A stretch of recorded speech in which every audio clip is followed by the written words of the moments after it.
자, 잘 보겠습니다. 이 문제는 이제 우리가 지금 교재로 나눠드린 문제 있죠? 그다음 다 똑같은 문제입니다. 그런데 이게 챕터별로 소단별로 다 붙여놓은 거라서 여러분 문제 풀기가 좀 용이할 것 같고 수업하기 좀 쉬울 것 같아서 이렇게 보내겠습니다. 선생님 묶어주시는 거예요? 아니, 제가 직접 하진 않았고요. 역직이면 반응할 뻔했나? 나대지 마시고요. 아니 경험이나 다른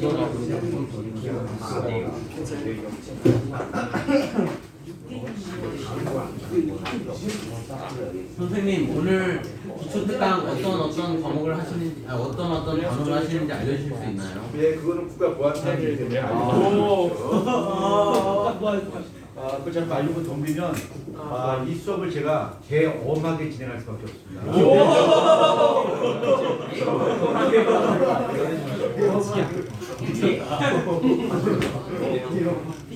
형 좋아하세요? 아니요. 저기 원래 이 수업이 영미쌤하고 저하고 이렇게 번갈아서 피반 큐반 이렇게 번갈아서 가는 걸로 돼 있었는데 이게 딱 고정이 됐어요. 그래서 이쪽 피반은 제가 이제 초부터까지 계속 수업 진행할 거고요. 그다음에 그 때문에 제가 이제 불가피하게 오늘 제가 큐반 들어가는 걸로 알고 있었거든요. 그래서 제가 이걸로 준비했는데 나중에는 요거 잠깐만 한 다음에 다시 앞에 부로 가서 저번에 소화 파트 했잖아, 그렇죠? 그 뒤에 거 순환 그다음에 배서 요쪽 파트 쭉 하도록 하겠습니다. 그래서 요 풀들 다 하게 되면 우리 시계에 있는 내용과 거의 비슷해요. 그래서 우리 책에 있는 내용 중에서 빠진 문제들만 몇 문제 풀면은 클리어가 되시나 똑같은 거니까 그래서 챕터별로 해놨으니까 왜 우리 책인데 왜 책 안 쓰고 그러니까 책하고 내용 다 똑같습니다. 문제 다 똑같고 단어별로 합쳐놓은 거이기 때문에 똑같으시고 예? 아니 지금 설명하고 있잖아. 똑같다고 겹친다고요. 문제가 똑같다고요. 근데 이거는 챕터별로 문제에다가 아까 몇 번 말했죠? 예, 나대지 마시고 자 이거 이제 자도 가능인데 간략하게 몇 가지 설명 좀 하고 진행하도록 하겠습니다. 자 선생님, 예. 저 2교시 저거 시간 보고 저기 오늘은 7시 50분에 끝나는 그러니까 그럼 이거 수업이 35분에 시작해서 몇 분에 끝난 거지? 저희 25분이요. 25분 4시 25분 20, 아니야 이건 좀 물어봐야 돼. 지금까지 한 번도 거짓말 시키지 않은 친구. 신현아한테 물어보세요. 자, 4시 25분이 맞아요. 아니야 근데 일단 4시 25분 아니야 일단 그 현웅이한테 물어봅시다. 잠깐만요. 현아한테 물어보기 전에 현아가 거짓말 잘 시키는지 안 시키는지 먼저 검증을 좀 먼저 해야 될 것 같아요. 자, 먼저 정치하지 않는지 검증 단계 들어갑니다. 저한테 시간 물어볼까 좀 이따가. 내 키가 평균치보다 훨씬 큰가요? 작은가요? 그게 봐요. 제가 정치하니까 물어보는 거예요. 자, 찍고 있는 거예요. 뭐야, 내 키가 큰 편이죠? 예? 그냥 말씀 안 하십니까? 내라고 한 거예요. 내라고. 아니야. 내 키가 좀 평균치보다 좀 큰 키죠? 정식하네. 이렇게 이따 시간 몇 시에 되나요? 제대로 말했어. 제대로 말해. 자, 너무 현아한테 고통지 말고요. 자, 문제부터. 그럼 저를 믿으시면 됩니다. 저희 4시 20분에 끝나요. 이거는 지금 선생님 키가 서장만 합니다. 인류가 솔직하고 정시하게 말을 한다고 하는 것은 중국이 월드컵에서 우승하는 것만큼 선생님 내가 약간 몸매가 이휘태 닮으셨어요. 뭐가요? 제가 선생님보다 훨씬 작습니다. 자, 보자. 자, 우리 여기 작업할 때도 먼저 정치 한번 설명해보자. 자, 이거 다시 개념 설명 먼저 할게요. 개념 설명. 자, 개념을 할 텐데, 자, 먼저 역치라는 단어를 단어 기억하시기 바랍니다. 자, 역치라고 하는 것은 반응할 수 있는 최선의 자극을 바로 역치라 불러요. 그러니까 반응할 수 있는 최소한의 자극을 바로 역치라고 불러요. 그러면 우리가 일반적으로 민감하다고 하는 것은 역치가 크다는 얘기가 작답니다. 작다. 그렇죠. 역치가 작을수록 민감한 거다라고 하는 걸 알 수가 있고요. 자, 그 다음에 실무율이라고 하는 단어가 있어요. 실무율. 자, 실무율을 영어로 이해하면 좀 쉬워요. 이 실무를 영어로 뭐라고 하냐면 all or none이라고 불러요. 그러니까 all or none이 되겠죠. 그러니까 이거는 전치 아니면 빵점이야. 아까 100점 아니면 빵점이라는 얘기죠. 무슨 뜻이냐면 어떤 하나의 단위 세포가 있을 때 세포 하나가 있을 때 요게 자극이에요. X축이 자극이고 Y축이 반응일 때 어느 정도의 자극을 줘요. 그러다가 어느 순간에 얘가 반응을 해요. 그럼 요 자극이 뭐가 되는 거야? 역치가 되겠지? 그 다음에 역치 이상의 자극에서는 반응이 어떻다는 얘기야? 일정하다는 얘기야. 일정하다. 이게 바로 실물이야. 그러니까 역치 이상의 자극에서 자극을 더 크게 줬다고 해서 반응을 더 크게 한다? 그런 일이 벌어지지 않다. 진짜. 근데 애들이 이거 쉽게 잘 이해를 못해. 선생님, 그러면 살짝 때린 거랑 세게 때린 거랑 똑같아요? 한번 때려볼까요? 아니 이러나 그거는 봐요. 아니기 때문에 그렇게 예? 말하는 아니 이거는 아니 그렇죠. 그래서 우리가 실제로 우리가 실제로 뭔가 반응을 하는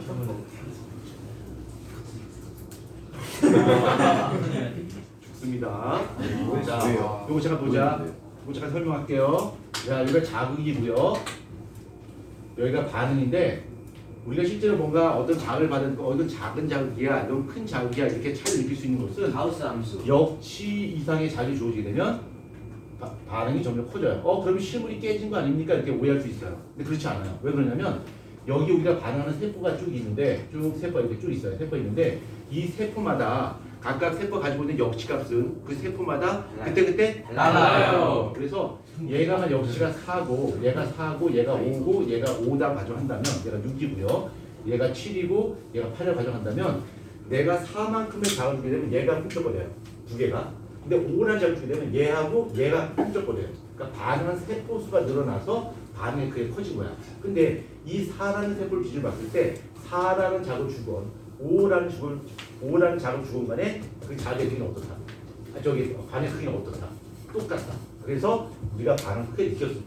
오케이? 이해할 수 있겠죠? 그러니까 세포 하나 봤을 때는 큰 자극을 주는 작은 자극을 주는 어떤가요? 똑같은 거야. 근데 우리가 이제 뉴런이라고 하는 것이 있는데 이 뉴런이 어떤 자극을 받게 되면 신호를 전달해요. 그때 다 배우셨겠습니다만 뉴런이 이렇게 축삭이 이렇게 있다 진짜. 자, 축삭이 있으면 이 자극의 전도라고 하는 것은 뉴런 내부에서 진행되는 신호 전달 과정인데 이때는 이 축삭 돌기막 외부와 내부의 전위가 바뀌어요. 전위가 어떤 정적 신호가 바뀌는데 이 막 안쪽에는 마이너스 정밀 띄고 있어요. 마이너스 정밀 띄고 있고 그 다음에 바깥쪽에는 플러스 정밀 띄고 있어요. 이게 가만히 있는 상태야. 근데 역치 이상의 자극을 받게 되면 이 플러스 마이너스 그게 배치가 바뀌어요. 근데 전체가 바뀌는 것이 아니라 그리고 한 부분만 플러스 마이너스의 배치가 뒤집어지는 거예요. 나머지는 그냥 있어요. 나머지는 그냥 있고 한쪽 부분만 플러스 마이너스 저리가 바뀌는 거예요. 그 다음에 이 플러스 마이너스 저리가 바뀐 부분이 다시 원래대로 돌아오고요. 그 옆에 있는 것이 다 갑자기 또 바뀌는 거예요. 이렇게. 그래서 이렇게 플러스 마이너스 저리가 뒤바뀌는 것이 일종의 흥분이 되는 것이고요. 동시에 흥분하는 것이 아니라 이 흥분하는 것이 옆으로 옮겨간다는 얘기예요. 이렇게. 이게 바로 자극의 전도야. 그래서 우리가 축삭을 통해서 신호가 옮겨지는 걸 보게 되면 플러스 마이너스 저리가 뒤집어지는 현상이 옆으로 쭉 가는 것으로 느껴집니다. 마치 무엇하고 비슷하냐면 운동장에서 축구 경기를 하고 있어요. 축구 경기 하고 있고 한국과 일본이 경기하고 있는데 우리가 골 넣었어. 그럼 사람들이 신나서 파도 타기를 하겠지. 그러면 이쪽이 와 하고 일었을 때 앉겠죠? 앉음과 동시에 그 옆에 있는 애들이 일어서겠지. 얘가 앉음과 동시에 얘가 일어서겠죠. 그래서 멀리서 보게 되면 마치 파도가 옆으로 쭉 가는 것처럼 보이지만 실제로 옆으로 뛰어가는 애들은 없어요. 그냥 앉았다 일어나를 순차적으로 하다 보니까 옆으로 가는 것처럼 보이는 거죠. 이것도 똑같아요. 다 앉아 있었어. 앉아 있었는데 얘가 와 하고 일어섰죠. 얘가 앉음과 동시에 옆에 있는 거야. 일어서지. 얘가 앉음과 동시에 그 다음에 어떻게 얘가 일어서겠지. 멀리서 보게 되면 뭐야? 신호가 옆으로 쭉 가는 것처럼 보이잖아. 이게 바로 뭐야? 자극의 전도야. 그러니까 자극의 전도라고 하는 것은 축삭돌기 막을 경계해서 안쪽과 바깥쪽에 전이가 뒤집히는 현상이 순차적으로 진행되는 거야. 이게 바로 자극의 전도야. 그래서 요 막 안쪽과 바깥쪽의 전이가 뒤집어지는데 이것도 좀 깊이 들어가 봅시다. 다 배웠을 테니까. 그러면 이렇게 플러스 마이너스 전이가 뒤바뀌는 이유가 뭐 전자가 이동합니까? 아니요. 전자 이동하지 않아. 이 플러스 마이너스 정적 신호라고 하는 것은 막 안쪽과 바깥쪽에 있던 이온의 농도가 바뀌는 거야. 이온의 농도가. 그래서 이쪽 바깥쪽에 플러스가 많은 것은 이 바깥쪽에 양이온들이 굉장히 많고요. 이 안쪽에는 양이온이 상대로 적어요. 그래서 이 바깥쪽에는 양이온이 많고 안쪽은 적어. 그래서 얘가 바깥쪽에 플러스고 마이너스인데 역치 이상의 자극을 주게 되면 이 플러스 마이너스 저주를 형성하게 되는 양이온의 농도가 바뀌어요. 그러니까 이쪽이 양이온 많고 양이온 적었는데 역치 이상의 자극을 받게 되면 여기가 양이온이 적어지고 여기가 양이온이 많아집니다. 그래서 뒤집어집니다. 선생님 갑자기 얘가 왜 많아져요? 양이온이 안으로 와 하고 밀려들어. 그래서 여기가 양이온이 많아져. 그래서 플러스가 되고 마이너스 돼. 그 다음에 어떻게 될까? 다시 양이온이 다시 원래대로 가지. 양이온이 다시 쭉 빠져나가. 그래서 다시 플러스가 되고 다시 마이너스가 된다. 그래서 이 플러스 마이너스 전자 뒤바뀌는 것은 안쪽과 바깥쪽의 이온의 농도가 바뀌는 거야. 그래서 전이가 바뀌는 거야. 이게 바로 뭐야? 암흑의 전모라고 합니다. 이해할 수 있겠지? 원래 여기 뭐 나트륨 칼륨만 있는데 우리 그것까지는 우리가 필요 없으니까 요 정도 이해하시고 그 다음에 이런 그래프를 그릴 거예요. 아, 자, 이런 그래프. 자, 이런 그래프고요. 여기가 시간입니다. 여기가 시간이고 여기가 전위야. 전이고 여기가 0이고요. 여기가 플러스 35고요.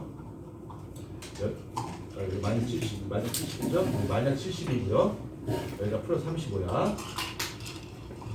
자, 지금 내가 어떤 식으로 할 거냐면, 자, 축삭이 이렇게 있어요. 자, 축삭이 이렇게 있어. 신경세포체가 있고, 여기 가정기에 있고, 축삭이 있어. 그러면 축삭 돌기 막에다가 침을 푹 찌를 거야. 침을 푹 찔러서 이 막 안쪽에 저어진 제품. 그래서 지금 뭐야? 마이너스겠지?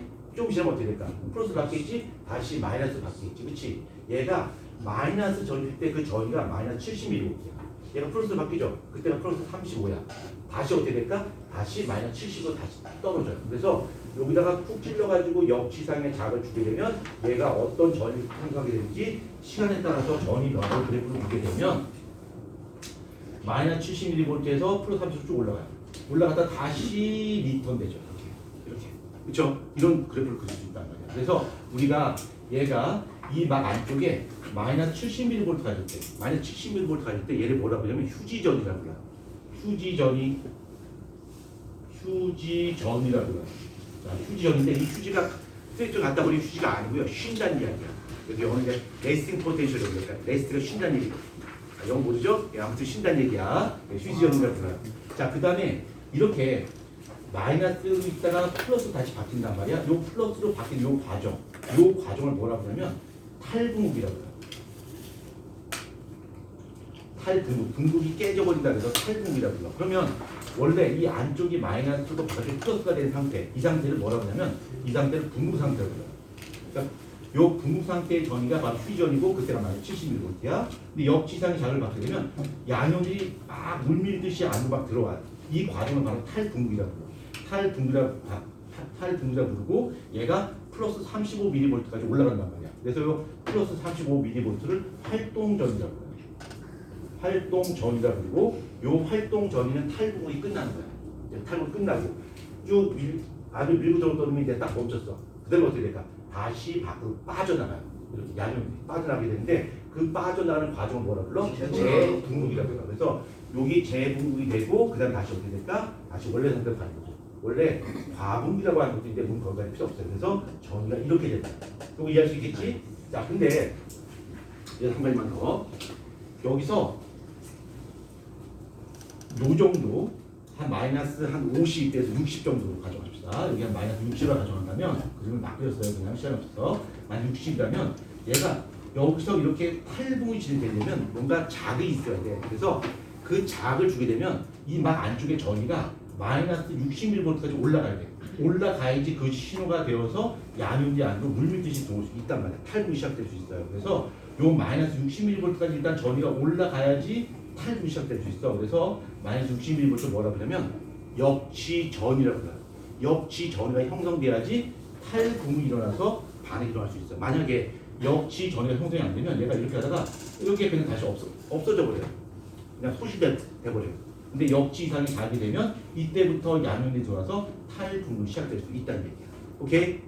자, 그 다음 이제 좀 이따 문제 풀 겁니다. 자, 그래프 두 개 그릴 거야. 자, 이렇게 그릴 거야. 내가 그렸어요. 자, 내가 약한 자극을 줬어. 약한 자극을 주게 되면 이렇게 일어나요. 근데 강한 자극을 줬어. 그러면 이렇게 일어나요.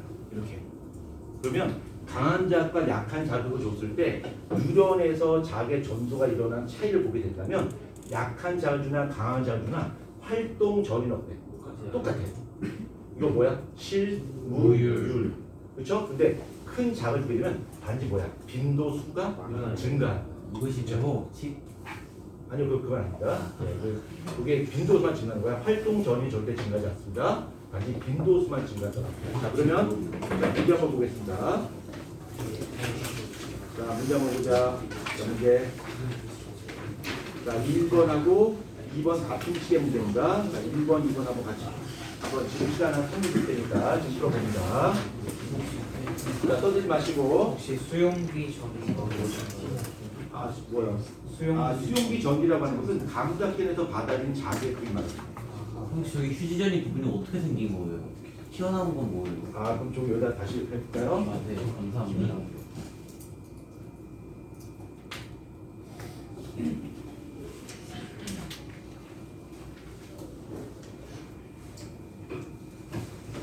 이렇게 돼요.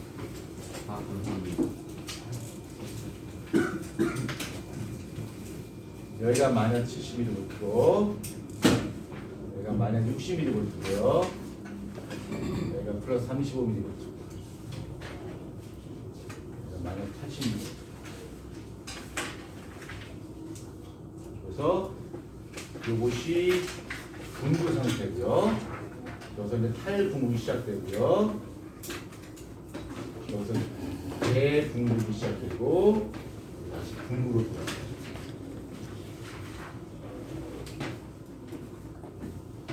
자, 1번, 2번 풀어봅니다.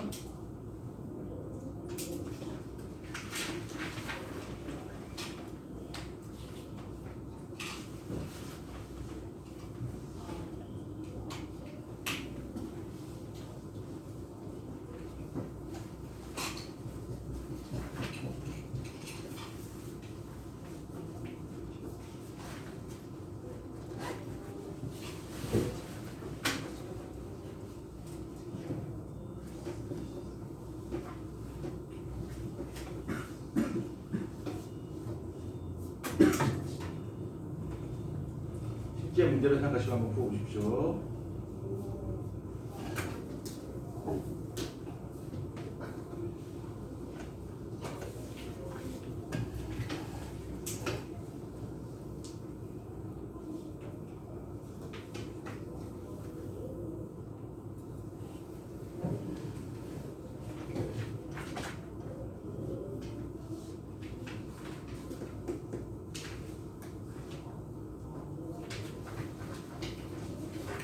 자, 다 푸셨죠? 자, 네. 아직 필기를 하고 있는데. 필기가 더 중요해요. 필기는 그냥 하지 말라고 그냥.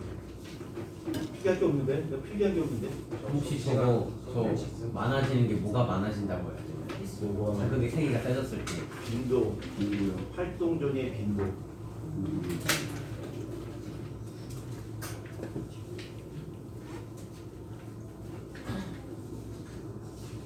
마지막 정보입니다. 마지막 정보. 제발 알려주시면 안 되나요? 오늘 기초 특강 뭐 하는 거예요? 오늘 아마 자극과 방하지 않을까요? 그래요. 알겠습니다. 신경계랑 할것 같은데요? 신경계. 배설 안 하는 거 배설? 배설 꼭 듣고 뭐 싶어요. 원래 거기 그 프로그램상으로 뭘돼 있었어? 원래 오늘이 호흡이랑 배설이에요. 아, 그럼 호흡하고 했어. 그럼 왜 듣기 전에 안 돼요. 예, 아니다. 혹시 눈이랑 귀 거기 그거는 아마 다음 주에 할까요? 신경 다음 주 겁니다.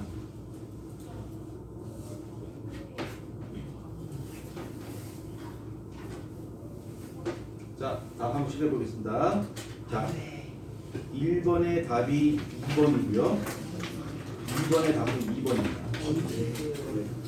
자, 혹시 1번에 질문 있으신가요? 2번 자, 그 다음에 2번을 하기 전에 좀 개념 설명을 잠깐 좀 하도록 하겠습니다. 자, 눈의 구조적을 한번 보자고. 이건 한 번 해놓으면 뒤에 계속 반복되는 문제니까 좀 시간 걸리다가 이 부분 설명할게요. 마음 같아서는 눈 하나 뽑아서 이렇게 보여줄 수도 있는데 시간 관계상 그냥 그림으로 대체하도록 하겠습니다. 뽑는 게 빠르지 않나요? 예, 뽑는 건 어렵지 않습니다만 예, 시간 관계상 자, 눈이 이렇게 있고요. 눈이 있고 여기 수정체가 이렇게 있고요.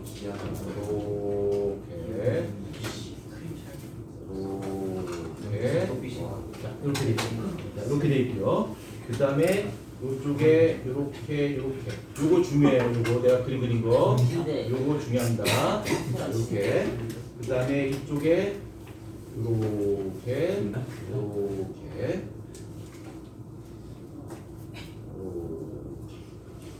그래서 자, 자, 아니요, 그냥 설명을 들어요. 자, 눈이 있고, 자, 중요하지 않은 것부터 먼저 갑니다. 이쪽이 이제 맥락막이라고 불러요. 맥락막이라고 부르는데, 이 맥락막 안에는 우리 햇빛에 노출되면 피부가 검게 타고 머리카락 색깔이 검은색으로 바뀌는 멜라닌 색소가 여기 포함되어 있습니다. 멜라닌 색소가 포함되어 있고요.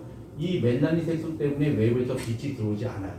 만약에 빛이 이쪽 수정체로도 들어오고 외부로 들어온다면 여기가 다 환해질 거야. 그러면 상이 매치를 못하겠지. 우리가 밝은 곳에서 영화를 볼 수가 없죠. 그렇죠? 그것처럼 이 안에를 어둡게 만들어줘야 돼.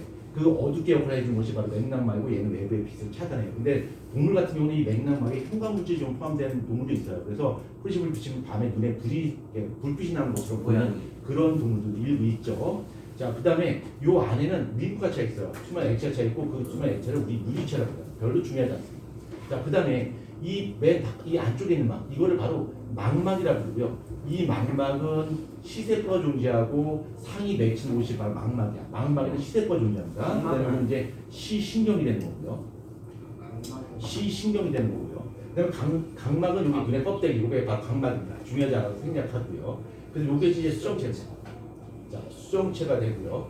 그 다음에 다시 망막 쪽으로 와서 이쪽에 시세포들이 존재하는데 이쪽에 신경들이 모여서 그냥 나가는 공간이 있어요. 이 공간을 바로 맹점이라고 해요. 그래서 맹점에는 시세포가 존재하지 않고 시신경이 모여 나가기 때문에 여기 상이 맺힌 거예요. 안 보여요.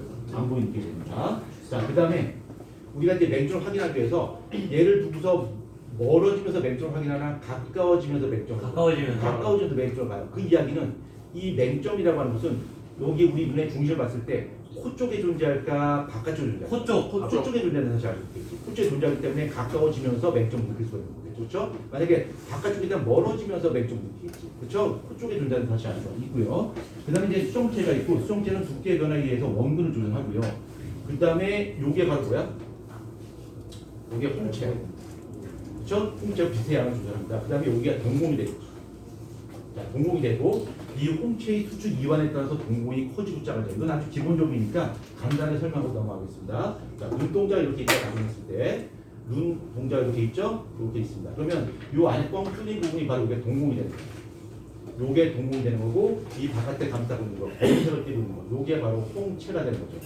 인종에 따라서 이 홍채가 뭐 갈색인 경우도 있고 파란색인 경우도 있습니다. 그러니까 아무튼 이 홍채는 동공으로만 빛이 들어오고 홍채로는 빛이 들어오지 않아요. 그래서 이 홍채가 커지고 작아짐에 따라서 동공의 크기가 커지고 작아지는데 먼저 기본적으로 적용합니다. 자, 여기 이 홍채가 커지고 작아지면서 동공이 어떻게 바뀌나 보자. 평생 잊어먹지 않게 만들어줄게요. 자, 이 수정체처럼 맑고 투명한 내 얼굴이 있어요. 여기서 반이 없는 거는 동의하는 걸로 인정하도록 하겠습니다. 맑고 투명한 내 얼굴이 있고요. 요게 홍채야. 그럼 내 손끝과 손끝에 내 얼굴이 맑고 투명한 얼굴이 드러나는 부분이 바로 뭐가 되는 거야? 동공이 되는 거겠지? 자, 봐봐. 홍채가 수축했어요. 그럼 동공이 어떻게 돼요? 커진 거야. 빛양이 어떻게 될까? 많아지겠지. 홍채가 이완됐어요. 그럼 동공이 어떻게 될까? 작아지겠지? 빛양이 어떻게 될까? 줄어든 거야. 홍채 수축 이완하고 동공의 크기가 바뀌면서 빛양을 조절할 수 있는 거야.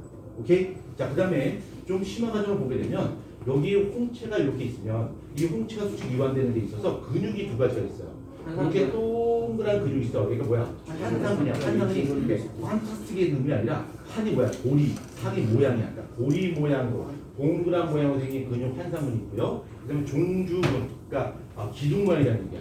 종주근이 이렇게 있어요. 이렇게 있습니다. 그래서 홍채가 수축 이완될 때 환상근과 종주근을 한번 봐봐. 자, 여기 보자. 자, 눈동자 이렇게 있다 치자. 자, 눈동자가 이렇게 있고요. 이렇게 있어. 얘가 커진다고 하자마자 자, 이게 커질 거야. 자, 커질 때 외우지 마시고요. 그림만 한번 잘 보기 해봐요. 자, 이렇게 커질 거야. 자, 그럼 환상근은 어떻게 되는 거야? 이완. 종주근은 수축. 그 다음에 얘가 눈동자가 작아질 거야. 이렇게. 자, 그러면 환상은 어떻게 되는 거야? 수축. 종주근. 이완. 이렇게 되는 거야. 오케이? 됐죠? 자, 그 다음에 이 홍채의 수축 이완은 내 의지와 전혀 관련이 없어. 그래서 이게 뭐라 그래? 홍채 반사를 부르고 중추가 어디야? 중간이야. 그렇죠? 중간 내고요. 기본인들은 모르겠지만 근데 저도 알고 있습니다. 네, 다 알고 있어요. 자, 그 다음에 이 수정체라고 하는 것은 두께의 조절을 통해서 우리 원근을 조절합니다. 근데 이 수정체가 어떻게 생겼냐면 이렇게 생겼어요. 자, 이렇게 자 보자. 이렇게 근육이 있고요. 여기 뒤에 근육이 또 하나가 있어요. 근육이 또 하나 이렇게 있어요. 이렇게 있어. 그래서 중학교 책에 나온 대로 외우면 우리가 반대로 외워서 헷갈려요. 그래서 이렇게 기억하자. 수정체가 있고요. 요 앞에 있는 근육을 뭐라 불러? 이거 진대라 불러. 얘를 뭐라 불러? 선모체라 불러. 그럼 모양체라 불러. 선모체라 불러. 선모체. 그 다음에 이 수정체의 두께 변화에 의해서 원을 조절할 텐데 이건 먼저 기본적으로 알고 가야 돼요. 자, 먼 곳을 볼 때와 가까운 곳을 볼 때 수정체의 두께 변화를 일단 기본적으로 알고 가야 됩니다. 자, 먼 곳을 볼 때는 수정체가 어떻게 될까? 얇아지는 거야. 얘는 어떻게 될까? 두꺼워지는 거야. 두꺼워지는 거. 자, 그럼 보자.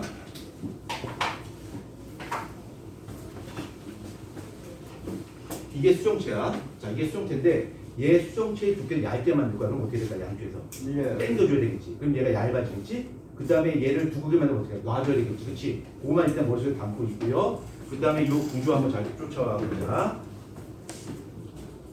내가 진대라고 가정하자. 내가 진대야. 자, 진대고 지금 졸고 있는 건이가 수정체라 치자. 여기 계속 졸아도 돼. 계속해. 자, 이렇게 얘가 수정체고 내가 진대야. 그럼 이쪽에는 뭐가 있을까? 선모체가 있어. 자, 그러면 얘를 얇게 만들어 줄 거야. 얇게 만들어주면 내가 어떻게 돼? 땡겨요.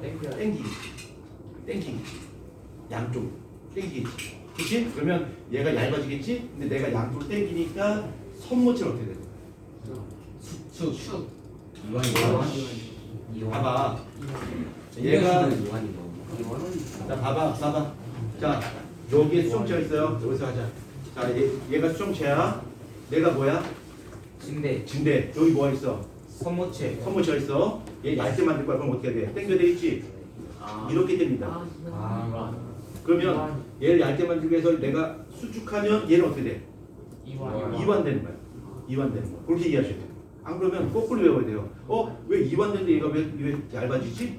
요즘 설명 안 된단 말이야. 그래서 이 수정체를 얇게 하기 위해선 여기는 진대 있죠? 진대가 수축하고요. 그 다음에 선모체는 어떻게 될까? 선모체는 이완되는 거야. 그렇죠? 오케이 됐죠? 그럼 요건 뭐야? 반대로 가는 거야. 이렇게 요조로 목도록 하시고요. 자, 그 다음에 이 수정체에서 두께 조절이 제대로 안 될 때는 원근이 조절이 안 돼요. 그렇죠? 그래서 눈에 초점이 잘 안 맞게 되는데, 자, 눈이 이렇게 있다 진짜. 또 필기할 필요 없죠. 다 배웠으니까 필기할 필요 없잖아요. 빨리빨리 설명하겠습니다. 자, 원시가 있고요. 근시가 있어요. 자, 원시 할 때 원이 뭔 뜻이야? 멀다. 그 뭐야? 먼 곳을 어떻게 할 수 있다? 볼 수 있다. 볼 수 있다는 뜻이죠. 그렇죠? 얘는 뭐야? 근시니까 뭐야? 가까운 곳을 볼 수 있다. 그러면 먼 곳을 볼 수 있다, 가까운 곳을 볼 수 있다라고 하는 것은 뭘 못 본다는 얘기야? 얘는 뭘 못 보는 거야? 가까운 곳을 못 봐. 가까운 곳을 볼 수 없다는 얘기고 얘는 뭘 못 보는 거야? 먼 곳을 못 보는 거야. 그러면 가까운 곳을 보려면 수정체가 어떻게 돼? 두꺼워져야 돼. 근데 가까운 곳을 못 봐. 수정체가 너무 어떻다는 얘기야? 얇다는 얘기야. 그렇지? 얘는 수정체가 어떻다는 얘기야? 너무 두껍다는 얘기야. 그렇죠? 그래서 이 원시는 초점이 너무 멀리 맺히는 거야. 뒤에. 얘는 초점이 어디 맺히는 거야? 앞에. 너무 가깝게 맺히는 거야. 그렇죠? 그러면 이 원시의 원인은 두 가지예요. 그러니까 중학교로 보면 한 가지인데 우리 영재고 준비하면 두 가지를 이해할 수 있어야 돼. 첫 번째 뭐냐면 얘는 수정체가 어떤 거야? 너무 얇은 거야. 그래서 좀 뒤에 맺히는 거고 또 하나는 선천적으로 안구의 길이가 너무 짧은 거야, 긴 거야? 길어요. 짧아요. 그래서 뒤에 맺히는 거야. 선천적으로. 정상인의 길이. 원래는 정상의 안구가 이렇게 돼 있었는데 비정상적으로 안구가 너무 짧은 거야. 그러니까 초점이 뒤에 맺히는 거죠. 그럼 얘는 수정체가 너무 두껍거나 선천적으로 안구의 길이가 어떤 거야? 길어요. 너무 긴 거야. 그래서 초점이 앞에 맺히는 거야. 이렇게 기억이 되겠죠? 자, 그 다음에 여기 이 망막 쪽에는 시대포 존재하는데 시대포의 종류는 두 종류가 있어요. 설명 빨리빨리 해서 자, 시대포인데 자, 시대포의 종류 두 종류가 있어요. 원추, 강추. 그렇죠? 원추 세포가 있고 원세포는 강한 빛을 느끼고 강한 빛을 느끼고요. 그 다음에 아주 간산 세포가 있어. 간산 세포인데 이 간산 세포는 약한 빛을 느끼죠. 그래서 이 원세포는 강한 빛을 느끼기 때문에 주로 낮에 활동을 하고요. 얘는 색깔을 구분할 수 있어요. 얘는 색깔을 구분하지 못해. 우리가 밤에 색깔 구분 못하죠? 뭐만 구분해? 명암만 있어서 실내만 구분한단 말이야. 그렇죠? 명암만 구분. 이렇게. 그래서 얘는 적, 녹, 청 원주세포가 있는 거죠. 그렇죠? 있고요. 그 다음에 이 간상세포가 활성화되게 돼서 간세포가 이 약한 빛을 감지하기 위해선 어떤 물질이 분해돼야 돼요? 어떤 물질? 멜라닌. 비타민 A. 로독시. 로독시라는 물질이 있습니다. 로독시라는 물질이 자 봐요. 로독시라는 물질이 레틴. 레티넨하고 옵신이라고 하는 물질로 분해됩니다. 이때 발생하는 에너지를 가지고 이 간상세포가 흥분되는 거죠. 이렇게. 그 다음에 다시 이걸 어두운 곳에 들어가게 되면 다시 이것을 합성을 해야 돼요. 합성을 해야 되고요. 비타민 A가 레틴을 바뀌어서 다시 합성을 해요. 근데 이게 어두운 곳에 들어갔을 때는 우리 몸에 이게 로독신이 없었어. 근데 어두운 곳에 들어가게 되면 급하게 다시 레틴과 옵신을 가지고서 로독신을 만들어야 돼요. 근데 그게 금방 안 만들어져. 좀 시간이 걸려. 그러니까 그때까지는 간상세포가 흥분할 수 없으니까 앞을 잘 볼 수가 없겠죠. 그 다음에 시간 지난 후에는 이제 충분히 로독신이 만들어지고 이 로독신이 만들어진 것과 분해된 것이 이제 평을 이루면서 내가 간상세포 흥분하고 앞을 볼 수 있단 말이야. 그 상태에서 갑자기 밝곳에 나왔어. 그러면 이 로독신이 한꺼번에 확 분해가 되겠죠. 그럼 뭐야? 눈부심을 느끼는 거죠. 그러니까 밝은 곳에서는 로독신이 존재할 수 있어 없다. 존재할 수 없다. 다 분해돼서 없어. 어두운 곳에 들어가야만 로독신이 합성이 된다. 오케이? 됐죠? 설명드렸고요. 자, 그럼 한번 봅시다. 자, 문제 2번 잠깐 설명드릴게요. 2번. 자, 2번 잠깐 봅니다. 2번. 자, 2번. 자, 원추세포에는 저원추, 노원추, 청원추세포가 있다라고 했어요. 그 다음에 4번의 그림 한번 봐봐요. 자, 작을 이렇게 쭉 줬죠. 그랬더니 A에서 반응하지 않고요. B에서 반응하고 C에서 반응했어요. 근데 B에 비해서 C가 자극의 세기가 큼에도 불구하고 막전이 활동 전이 똑같죠. 단지 자극의 세기가 B에서 C로 증가함에 따라서 반응의 빈도 수가 증가하는 것입니다. 그렇죠? 실무율. 자, 1번 한번 보겠습니다.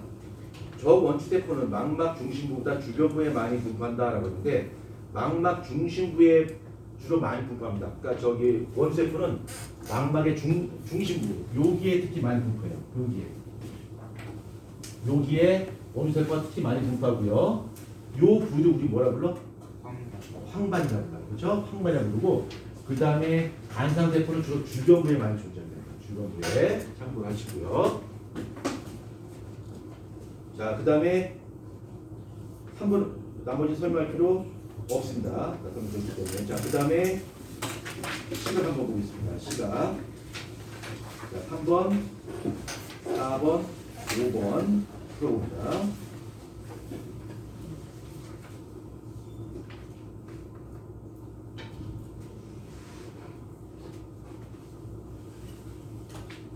저게 E를 쓰신 건가요? 뭐요?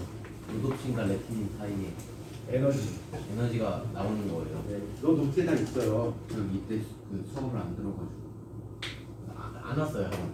제가 잔게 아니고. 예. 자, 3번, 4번, 5번. 자, 승우하고 건이. 자, 3번, 4번, 5번입니다. 한 번밖에 안 깨웁니다. 혹시 아까 저 그림 이름이 뭐였죠? 상상근? 상상근. 감사합니다. 아, 또 복습이라 생각하고 난 설명했는데 너는 처음 듣는 거야, 이거? 아니 원래 영상 잘하거든요. 근데 안 봤어요.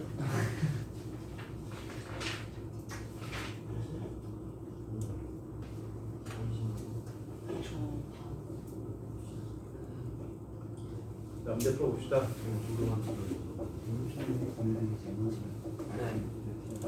쌤, 네. 한 번에 네? 한 번에 그게 아니야 너 부교감이 얼마 아니야 교감이 확대고 부교감이 있었어요. 뭐가 궁금한 겁니까? 아니 약간 상상근 망상이 들어가도 적적고. 아이씨.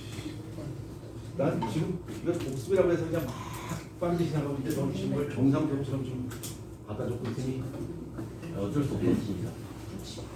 그럼 혹시 저 한상근 커진 게 어디 볼 때였죠? 머리 한상은 커지 어디 발목의 차이입니다. 방사선이 그럼 커진 게 그럼 밝은 거구나. 밝은 거. 어두운 거구나. 거겠죠. 빛을 많이 받아야 되니까. 자, 답셨나요? 1분만.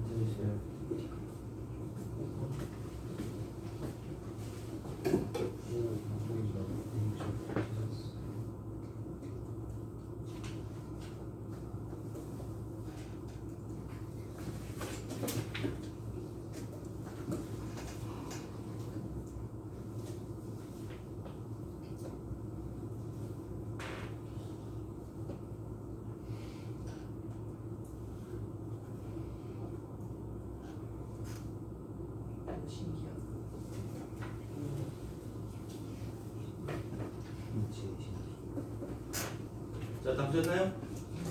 자, 그다음에 이거 갖고 우리가 이제 또 하나 유추해 볼 수 있는 것이 뭐냐면 영화 같은 데 보면 이제 최근에 나왔던 영화 중에 탑건이라는 영화 있죠. 그래서 그 비행기 전투기 조사들 그 파일럿들을 상징하는 물건들이 몇 가지 있죠.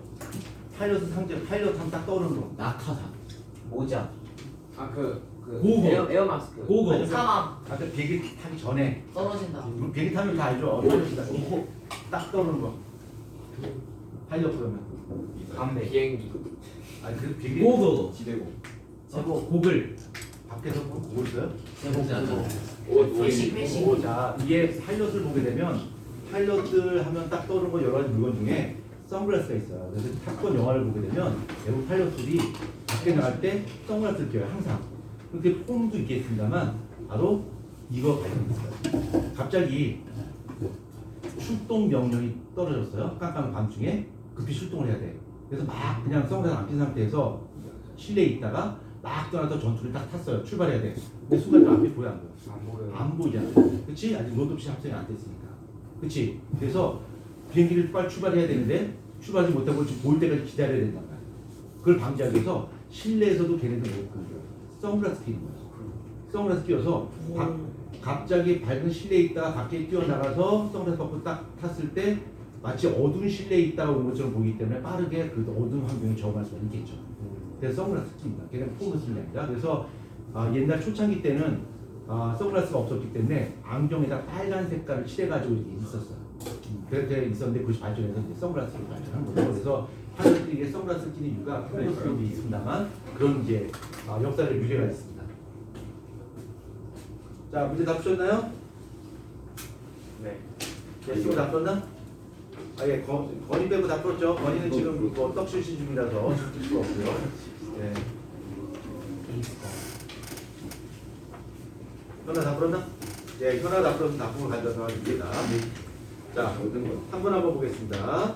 가와 나는 갑자기 눈에 빛을 비추거나 또는 빛을 차단했을 때 시간에 따라 동공의 크기 변화가 나타나는 거야. 자, 가본비 한번 보자. 자, 가본비 보게 되면 동공의 크기가 현재 어떻게 되고 있어? 감소하고 있는 거죠? 그러니까 얘는 밝을 때야. 나본비 한번 보자. 얘는 동공의 크기가 점점 커지고 있으니까 빛이 차단되고 있겠지. 자, 그 옆에다가 한번 여러분이 홍채의 수축 이완, 그 다음에 종죽은 환상의 수축 이완 한번 적어봅시다. 먼저 가본 한번 보자. 빛이 들어오고 있어. 빛이 들어오고 있으니까 동공이 어떻게 돼야 될까? 좀 작아지고 있고, 그럼 홍채는 어떻게 돼야 될까? 이완돼야 돼. 그럼 환상은 어떻게 될까? 수축. 환상은 이완될 거고, 종죽은 수축되겠죠. 오른쪽은 반대가 될 것이고. 자, 그 다음에 선지 한번 보도록 하겠습니다. 기억번. 가와 나에서 처음 5초간 동공의 크기 변화는 같다라고 했는데 가는 8에서 3, 나는 3에서 7입니다. 그래서 가가 더 크죠. 기억번 틀렸습니다. 빈번. 가의 경우 망막에서 로드옵션이 분해된다. 그렇죠. 밝은 곳에 노출되는 로드옵션 어떻게 된다? 한꺼번에 다 분해된다. 깡그리. 그래서 우리가 눈부심을 느낄 수 있는 거죠. 갑자기 빛이 들어오게 되니까 빈번 맞습니다. 자, 그 다음 지금번. 가의 경우 동공의 크기는 주로 교감 신경위에 조절된다는 건데 이 부분은 너무 중요하기 때문에 이 부분 제가 설명할게요. 교감이 조정하는 거. 자, 제가 이거 잠깐 보자. 자, 여기 잠깐 보자.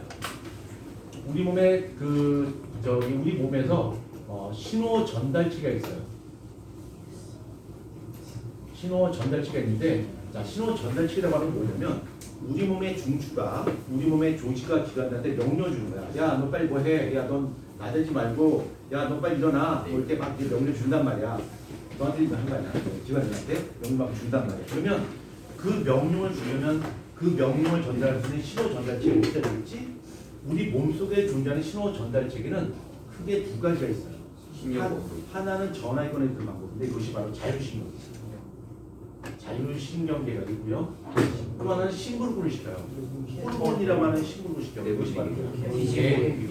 그렇죠? 내분비를 시켜서 우리 몸의 항산도를 조절하게 되는데 이거 중에서 이 자율신경계라고 하는 것은 주로 우리 몸의 내장 기관에 연결되어 있어서 우리 몸에 있는 내장 기관을 억담시켜요. 그리고 이 자율신경은 다시 종전 두 종류가 있죠. 자, 자율신경은 종전 두 종류가 있는데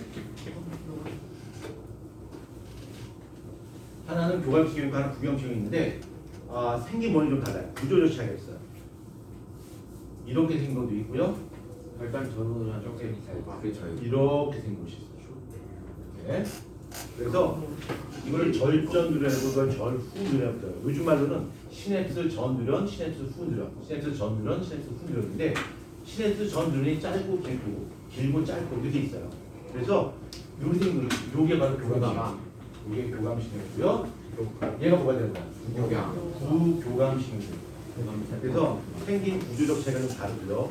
그 다음에 이것이 하나의 기관에 연결되어 있어요. 하나의 기관에 연결되어 있어서 이 기관의 업담을 조절해요. 이 교감과 부경성을 하는 작용이 반대니까 기량자를 통해서 얘를 조절해요. 그 다음에 이 사이에서 분비되는 신호 전달 물질은 달라요. 노르에피네프린. 잠깐만요. 교감이나 부교감은 여기서 똑같이 아세트콜린. 아세트콜린이지만 말단부에서 분비되는 물질은 달라요. 노르에피네프린. 부교감은 여기서 아세트콜린. 노르에피네프린. 아드레날린이라고 해서 그래서 잠깐만요. 이 말단부에서 무엇이 분비에 따라서 이 기관이 업될 수도 있고 다운될 수도 있어요. 그렇죠? 근데 한 역할이 서로 반대니까 이걸 바로 기량경이라고 불러. 그러면 교감신경이 촉진될 때는 우리 몸에 어떤 증상이 나타날 수 있습니다라고 하는 거 조금 더 설명하고요. 이 교감신경과 부교감은 하나의 절로 돼 있어요. 절로 돼 있는데 이거 기억해야 돼. 교감신경은 우리 몸에서 빠져나오는데 우리 몸에 간내나 연수가 명령을 준단 말이야. 그래서 우리 몸에 이 내장들이 연결을 주는데 이게 쭉 따라 내려와서 척수를 통해서 빠져나와요. 그러니까 교감신경은 뭐야? 대부분 척수를 통해서 빠져나와요. 척수 통해서 빠져나오고요. 부교감신경은 연수를 통해서 대부분 빠져나와요. 그러니까 빠져나오는 장소가 좀 달라요. 우리 몸에서. 그러니까 교감신경 전부 다 척수에서 빠져나와요. 척수에서. 요거 기억해야 돼. 나중에 보여주면. 그 다음에 이 교감신경이 촉진됐을 때 나타나는 증상 한번 보자. 자, 교감신경이 촉진됐을 때 나타나는 증상은 누가 지금 졸고 있지? 그래. 건이가 지금 제정신이 아닌 거니? 맞죠? 지금 정신이 아닌 것 같아. 자, 이 건이가 학원을 마치고 집으로 가고 있어요. 집으로 이제 가고 있어요. 이제 아파트 이제 딱 들어섰는데 아파트 들어가려고 했는데 거기서 갑자기 강도를 만났어요. 목에 칼을 갖다 위협하고 있죠. 그리고 그 강도가 놀랍게도 생명과학을 배운 친구야. 그래서 목에다 갖다 대지 않고 여기 문맥 있죠? 피부 밑에 가장 중요한 경동맥에 칼을 갖다 대서 지금 건이를 위협하고 있어. 야, 돈 안 주면 지금 죽여버릴 거야. 그래서 막 위협하고 있어. 자, 앞에 보시고. 그때 건이 몸속에서 나타나는 증상이 바로 뭐야? 교감신경이 촉진 효과야. 한번 마지막 정리해보자. 자, 교감신경이 촉진되었을 때 우리 몸의 심장 박동이 어떻게 될까? 빨라지겠죠. 가슴이 두근두근거리고 호흡이 어떻게 될까? 호흡이 촉진될 것이고요. 동공이 어떻게 될까? 동공이 커지고 운동이 뭐 해야 이렇게 하겠지? 그 다음에 침 분비가 어떻게 될까? 침 분비가 없어요. 목에 칼이 닿는데 침을 질질 흘리고 있으면 굉장히 당황스럽겠죠. 그렇죠? 예, 여기 혓바퀴에 침을 질질 흘리고 있으면 이게 뭐야 이렇게 하겠지. 침 분비 억제되고요. 자, 그 다음에 혈관 수축. 소화액이 어떻게 될까? 억제. 소화액 분비 억제될 것이고 혈압이 어떻게 될까? 높아질 거야. 높아지고 방광이 어떻게 될까? 이완. 이게 근육 질이 봐봐. 자, 이렇게 얘기하자. 방광이 이완된다는 얘기는 안에 오줌을 많이 담을 수 있다는 얘기야. 오줌을 참을 수 있다는 얘기거든. 우리가 교감신경이 촉진된다는 얘기는 막 그냥 흥분 상태라는 얘기야. 아주 그러니까 막 이런 거 생각하면 돼요. 그러니까 치고받고 싸운다는 생각하면 돼요. 그러니까 민우하고 나하고 물론 그럴 리는 없겠지만 치고받고 막 싸운다 진짜 막 치고받고 막 싸우고 있어. 막 치고받고 싸우다가 그때 뭐야? 치고받고 싸울 때 내 몸에 무슨 신경? 교감이 촉진되고 있어. 그때 치고받고 막 싸우고 피 흘리고 코 피 흘리고 막 하다가 잠깐 나 화장실 갔다 올게. 거기서 가는 사람 없어요. 그러니까 치료받고 살 때는 오줌이 마려운지를 어떤지 몰라요. 방광이 이완되죠. 싸움 중에 화장실 간다 못 간다? 못 간다. 방광이 이완. 그럼 구조하면 어떻게 될까? 반대로. 오케이? 자 그러면 여기는 문제 한번 보자. 자 뒷분 한번 봐봐. 가의 경우 동물의 근 주로 교감신경에 의해 조절된다. 맞아 틀려? 틀리죠. 얘는 지금 가는 동물자 가지고 있으니까 얘는 부교감신경에 의해서 촉진된다. 정답 몇 번? 2번입니다. 자, 그 다음에 4번 한번 보겠습니다. 자, 4번. 자, 위에 그 눈과 관련된 설명이고요. 자, 두 번째 것만 봐봐요. 두 번째 거. 어두운 곳에 있다가 밝은 곳으로 나오면 동공이 축소된다. 이거 무슨 반사? 홍채 반사. 홍채 반사의 중추는 중간이네. 자, 그 다음에 세 번째 선지 한번 보자. 쭉 내려오다가 마지막 줄 바로 위에 보면 주시하면서 종이를 얼굴 가까이 움직이면 어느 순간 X가 보이지 않는다. 그러면 얼굴 가까이 움직였을 때 X가 보이지 않는다는 얘기는 맹점을 확인할 수 있는 거고, 맹점은 바깥쪽, 뒤쪽에 존재한다, 코 쪽에 존재한다. 코 쪽에 존재한다라고 하는 것을 알 수가 있겠죠. 코 쪽 방향으로. 자, 기억을 한번 보자. 기억번 맞고요. 니은번도 맞고요. 자, 기억번 홍채 운동은 일적으로 조절된다? 아니다. 틀렸죠. 정답은 3번입니다. 이거 틀리기 어려웠고요. 자, 그다음 5번 한번 보자. 자, 5번 그림 한번 보겠습니다. 5번. 자, 5번 그림. 자, A가 뭘까? 동공. B가 수정체. C가 유리체. D가 뭘까? 황반. 시세포가 많이 분포하고 있으니까. 그 다음에 기억과 니은이 있는데, 기억이 뭘까, 이거? 시신경이에요. 시신경이고, 니은이 뭘까? 시세포예요. 그쵸, 시세포. 시세포고, 원주세포겠죠. 자, 기억 1번 한번 보자. 밝은 곳에서 어두운 곳으로 이동할 때 A가 줄어든다? 동공이 줄어든다? 틀리죠. 동공이 더 커지겠죠. 두 번째, 가까운 곳을 볼 때 B가 줄어든다? B가 뭐야? 수정체 두께만 한데 수정체가 두꺼워지겠죠? 2번 틀렸습니다. 3번, C가 정상보다 길면 원시가 된다. 인시가 되겠죠. 그렇죠? C, 안구의 길이가 정상보다 길면 초점이 앞에 배치겠죠. 그럼 먼저 묻는 아니죠. 아니지. 봐봐요. 아까 했잖아. 이게 안구가 길면 초점이 앞에 배치잖아요. 자, 그 다음 D번. 자, D는 틀렸고, 4번 틀렸고요. 5번. 망막에서 흥분의 전도는 기능에서 기억으로 전달 진행된다. 세포에서 시신경을 따라 가는 거죠. 5번이 정답이에요. 자, 그 다음. 저기가 기억이 시신경이 예, 여기 시신경입니다. 자, 그 다음에 어렵잖아요. 6번, 7번, 8번까지. 예, 다녀오십시오.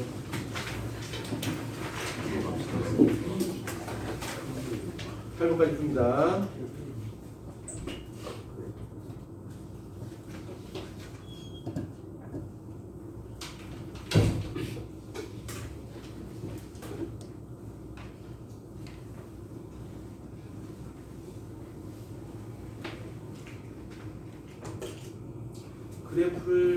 그래프 처음 본다고 하고서 그냥 나대지 마시고요. 그래프 한번 나름대로 잘 분석해봐요. 원추는 황반에만 황반이 주로 밀집되었습니다.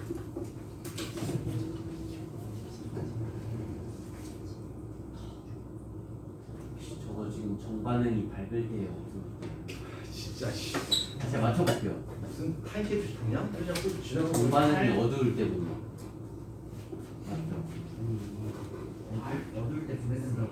예, 그거 어둡게 됩니다. 정반응이잖아. 그러니까 어두울 때 두 개 다 하시는 거죠. 그런 거 같아. 이게 분해가 돼야지 간단세포가 흥분해요. 그러니까 어두운 곳에는 두 개 다 일어나요.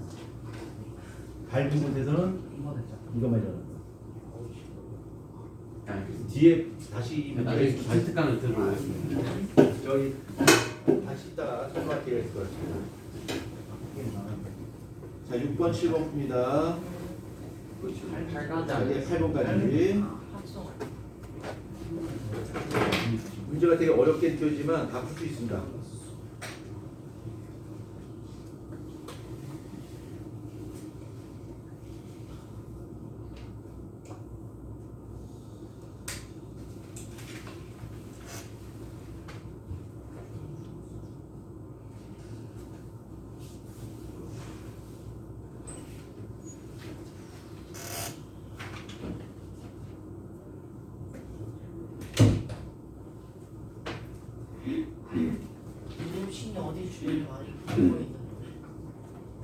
노독신이 붓고 있다. 도시 왜 듣고 있어? 뭐 되게 나와요? 그건 안 나올 텐데.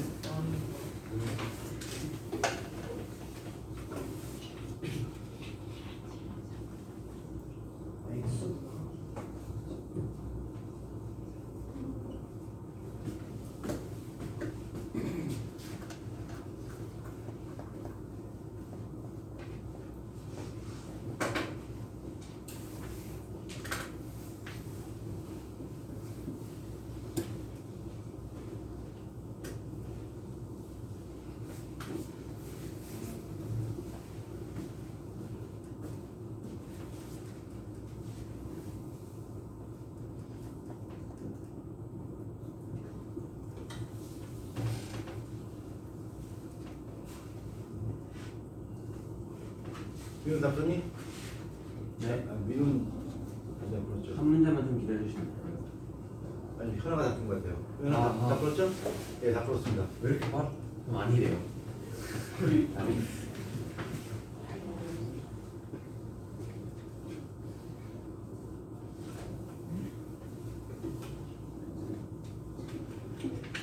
원철 다 풀었어?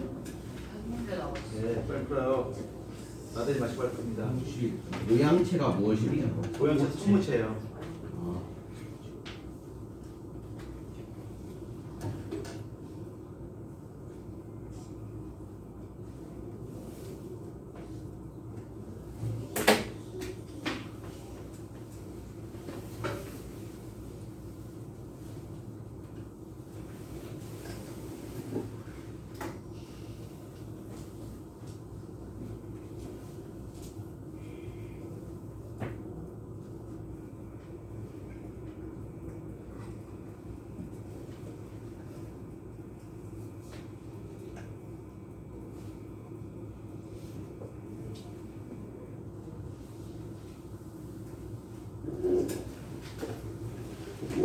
팔 8번까지다.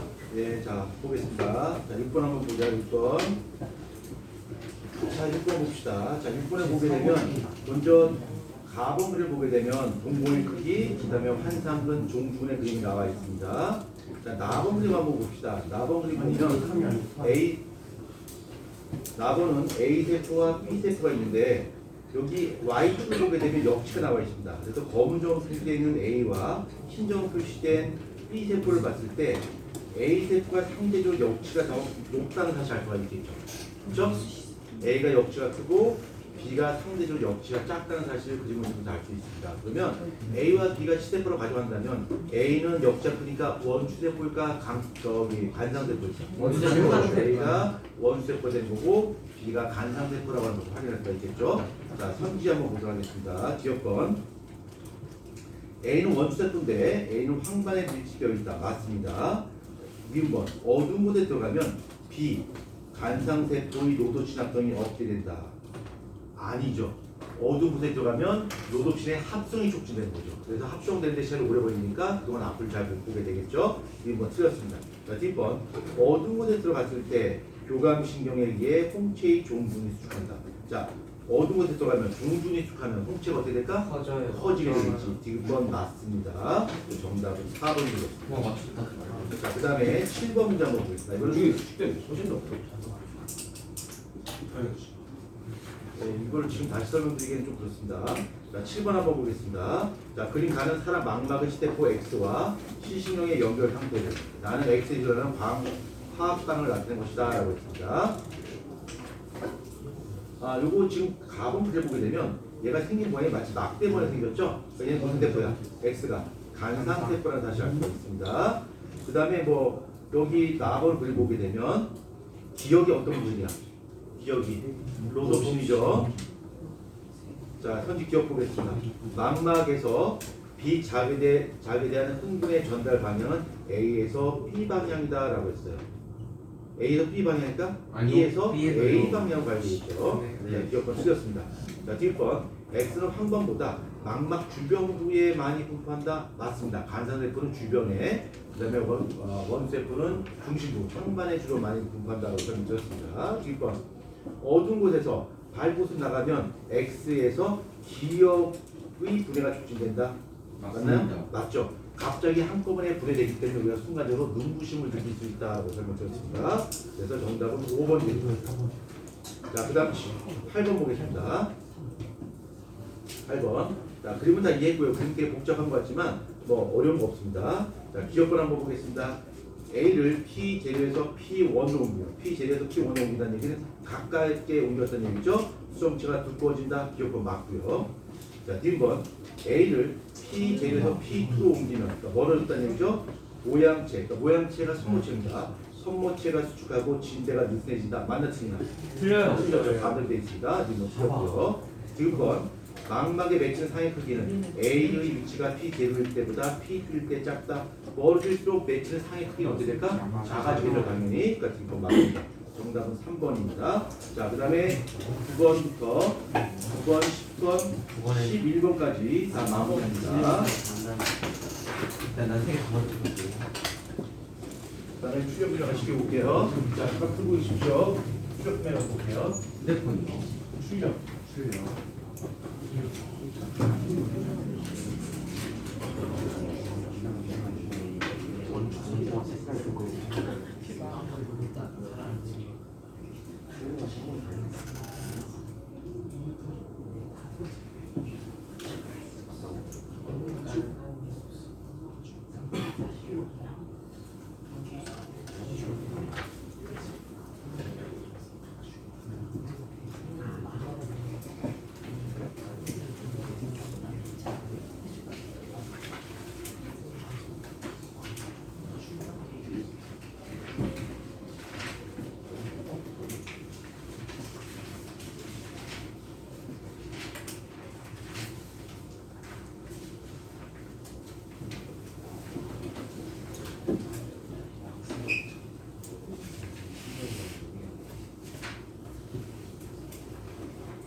혹시 얘가 구간 I랑 I2가 어디 있는 건지 아시나요? 몰라. 우리 잘못했어. 틀린 거 아니야? 뭐? 근데 이거 I1, I2가 없는데 몇 번 말씀하신 거죠? 11번을 말하고 있습니다. 11번. 예, 11번에 나에서 왼쪽에 있는 그림이 1번 그림이고요. 로마 숫자 1이고요. 그 다음에 다번 그림이 2번 그림이에요. 그 4번은 화살표 부분이 9번 축이 예, 그렇죠. 화살표 구간 추가돼요.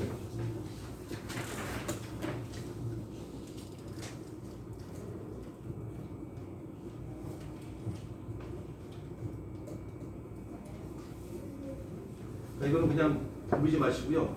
여기 나와 있는 표를 보고서 우리가 알고 있는 개념을 여기다 적용시켜야 돼요. 그래서 이것이 현재 어떤 상태인지를 분석하셔야 됩니다.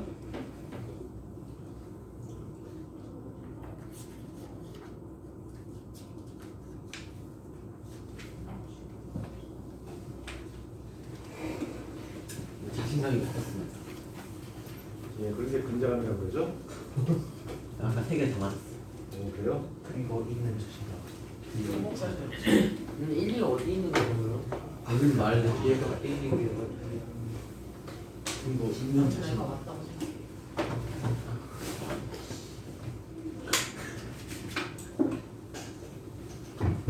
자, 봅시다. 잠시만요. 원철 다 풀었나? 네. 예, 원철 다 푼 거, 다 풀었기 때문에 다 푼 걸로 간다고 하겠습니다. 너무 하시네요. 자, 시작하겠습니다. 자, 10번 문제 한번 보자. 그림은 사람의 네, 두번 마음을 해주셔야 너무 됩니다. 해주셔야 돼요. 예? 9번인가요? 네, 9번부터 보겠습니다. 자, 9번. 자, 9번에서 왼쪽에 있는 그림 봅시다. 얘는 간상세포죠. 막대 모양이 생겼으니까. 그 다음에 밑에는 노독신 분해와 합성 과정을 설명하고 있네요. 그렇죠? 그래서 기억은 네티넨이고 니은이 뭘까? 옵신이겠죠. 그 다음에 오른쪽 그림, 나번 그림 한번 봐봐. 자, 나번 그림 보게 되면 뭐 되게 막 어렵게 돼 있지만 동공에 크게 표현하고 있어요. 그래서 1번 구하는 뭐야? 동공의 크기가 작으니까 밝은 곳으로 밝은 곳에 있는 것이고 2번 구하는 뭘까? 동공의 크기가 커지고 있으니까 어두운 곳으로 옮겨갔다는 다시 알 수 있겠죠. 그렇죠? 그러니까 1번은 밝은 곳이고 2번이 어두운 곳입니다. 그러면 이제 게임이 끝났습니다. 기억번 예, 맞죠? 자, 니은번 한번 보자. 기업과 니은의 결합은 구간 2보다 2에 더 많이 일어난다. 자, 이것이 기업과 니은, 넥슨과 옵션이 합성돼서 로드옵션이 합성되는 것은 어두운 곳에서 진행되는 거야, 밝은 곳에서 진행되는 거야. 로드옵션이 합성은 어두운 곳에 들어갔을 때 로드옵션이 합성된다고 했죠. 그러니까 니은 틀렸죠. 2번에서 더 많이 만들어집니다. 자, 디귿번 X가 뭐야? X가 뭐죠? 시대포 간상세포죠. 간상세포의 작용으로 밝은 곳에서 물체의 끝까지 구분된다. 간상세포는 색깔 없다. 명암만 구분할 수 있다. 아까 있는 게 간상세포가 원시세포 아니었어요? 아니요, 지금 X. 앞에 붙어 있고. 또 어디 보고 있는 거야? 한마디 했어요. 자, 가보자. 잠깐만요. 잠깐, 주방도 끄고. 자, 이번에 X가 간상세포죠. 그렇죠? 예, 지금 5회 풀었고요. 예, 원칙 혼자서 나대고 있었는데. 자, 10번 문제 봅니다. 아, 저기, 잠깐. 아, 내가 말할 때 같이 말 섞게 되면 너무 힘들어요. 힘이 쭉쭉 빠집니다. 저 목소리 계속 올려야 돼서. 그러니까 말씀을 자제해 주시고요. 필요할 때만 좀 말씀 해주시고 제가 말할 동안은 좀 말을 좀 자제해 주세요. 너무 힘듭니다. 지금 배로 지금 힘이 빠지고 있습니다. 오늘 12시 반까지 수업해야 되는데 좀 봐주십시오. 자, 10번에 그림 한번 보자. 자, 10번에 그림 보면 C가 있습니다. C가 뭘까요? 시신경입니다. 그 다음에 그림이 있고 B 한번 보자. B는 화살촉처럼 생겼죠? 이게 원추세포죠. A는 막대 모양이죠? 간상세포. 원추할 때 원추가 원뿔이라는 뜻입니다. 원뿔. 자, 그러면 선지 한번 보자. 자, 기업번 A가 간상세포인데 간상세포는 황반에 주로 분포한다? 아니다. 간상세포는 황반 주변부에 분포한다. 기업번 틀렸고요. 자, 니은번 B 원추세포를 통해 수용된 빛의 자극이 뇌로 전달해 색깔을 구분할 수 있다. 맞습니다. 원추세포는 색깔을 구분할 수가 있습니다. 자, 2번 시신경은 뇌로 시각 정보를 전달한다. 맞습니다. 그래서 정답이 4번 됩니다. 자, 참고로 원추세포는 종류가 3종류가 있어요. 저원추세포, 노원추세포, 청원추세포가 있는데 이것 중에서 가장 숫자가 많은 것이 저원추세포야. 그래서 낮에는 붉은색이 제일 잘 볼 수 있고요. 그 다음에 간상세포는 약한 빛을 받아들이는데 그 간상세포도 약간의 색깔을 구별할 수 있습니다.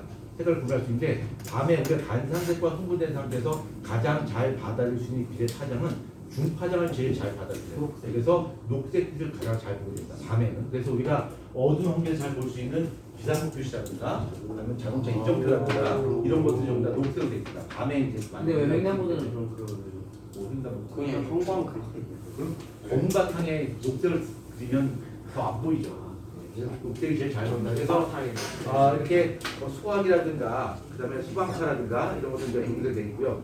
그다음에 녹색으로 되어 있는 거 이건 주로 이제 밤에 주로 많이 시각성을 높이게 됩니다. 11번 자 11번 한번 보겠습니다. 자 11번 자 11번의 4번 그림은 동공의 길이와 수정체의 길이를 지금 표현하고 있는 그림이 있고 자 나번 그림만 봅시다. 자, 나번 그림. 자, 나번 그림은 1번 권에 보게 되면 지금 동공의 길이가 지금 짧아지고 있죠. 동공의 길이가 짧아지고 있다는 이야기는 동공의 길이가 짧아지고 있다는 거야. 동공이 축소되고 있다는 얘기죠. 그렇죠? 동공이 축소되고 있는 거고 홍채가 커지고 있다는 얘기죠. 자, 그다음에 두 번째 그림 4번 그림 봐봐요. 수정체의 길이가 길어지고 있다는 게 무슨 얘기야? 수정체가 두께가 얇아져요. 이게 얇아진다는 뜻입니다. 이렇게 해석을 하셔야 됩니다. 자, 그러면 이제 이렇게만 해석하게 되면 문제 풀고 어렵지 않아요. 기억발 한번 보자. 구간 1, 그러니까 동공이 점점 축소되고 있는 상황에서 망막의 간상세포에서 루독신의 양이 증가한다. 맞아, 틀려? 지금 동공이 축소됐다는 얘기는 밝은 곳이야, 어두운 곳이야? 밝은 곳이야. 밝은 곳에서는 로독신이 어떻게 될까? 분해돼 보이는 말이야. 그럼 기억은 틀렸죠. 그 다음에 니은번 한번 보자. 구간 2에서 피는 눈부터 멀어진다. 수정체가 얇아지고 있으니까 점점 멀어지는 거 맞죠? 6번 구간 2에서 피를 보는 동안 모양체가 수축한다. 자, 지금 멀어지고 있죠? 멀어지고 있고 수정체가 얇아져야 돼. 자, 수정체가 얇아지는 거 한번 보자. 여기 수정체가 있어요. 나는 뭐야? 진대. 여기 뭐가 있어? 모양체도 선모체가 있어. 그럼 얘가 얇아져야 돼. 그럼 어떻게 될까? 놔줘야 되겠지. 그렇죠? 아니 얘가 얇아지니까 땡겨야죠. 내가 땡기게 되면 내가 수축하고 얘는 뭐 되는 거야? 이완 되는 거야. 그렇죠? 이렇게 이해하시면 되겠죠? 답이 그래서 정답은 2번이겠습니다. 자, 그 다음에 귀가 나오는데, 자, 귀는 간단하게 설명해. 귀는 어렵지 않으니까 한번 잠깐 보자. 자, 이거 잠깐 설명 듣고 하자. 설명 끊지 마시고 좀 정정해 주십시오. 알고 있다 할지라도 정말 잘 한번 봅시다. 자, 귀가 있고요. 이 귀 그림을 똑같이 그릴 수는 없어요. 그래서 그냥 간단하게 단순하게 그리겠습니다. 이렇게 이렇게 있고요.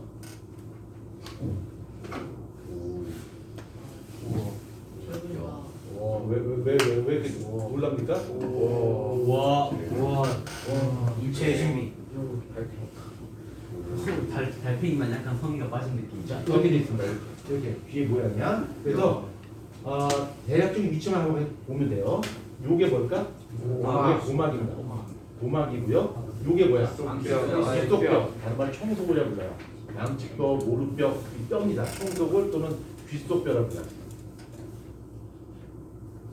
귓속뼈고요. 요거 뭐야? 반고리관. 요거는 전정기관. 요거는 달팽이관. 요건 뭐라고 그래요? 귀인두관 또 유스타표관이라고 그러죠. 자, 여기서 소리와 관련된 거. 자, 소리와 관련된 것이 뭐냐면 여기는 고막, 귓속뼈, 달팽이관. 얘가 소리와 관련된 거야. 그러니까 고막은 공기의 진동에 의해서 얇게 떨려요. 진동을 합니다. 근데 공기의 진동에 의해서 고막이 떨리는 건 어떨까? 매우 약해요. 그래서 그 진동을 증폭시키기 위해서 고체를 통과시키는 거죠. 우리가 책상을 이렇게 툭툭 치는 소리가 잘 안 들리지만 책상에 귀를 갖다 대고서 고체를 통해서 소리를 듣게 되면 어떻게 더 잘 들린다. 그렇죠? 그래서 그 진동을 증폭시켜준 것이 바로 귓속뼈, 청소골이고요.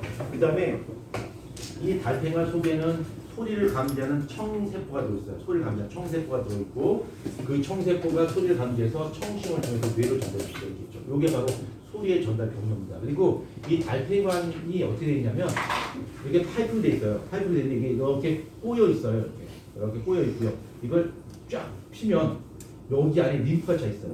그래서 이 귓속뼈의 진동에 의해서 이쪽에 달팽이관 안에 있는 아주 막이 있어요. 그걸 이제 난원창이라고 하는데 난원창을 툭툭 쳐요. 그러면 그 안에 있는 액체를 통해서 소리가 이렇게 쭉 진동을 가고요.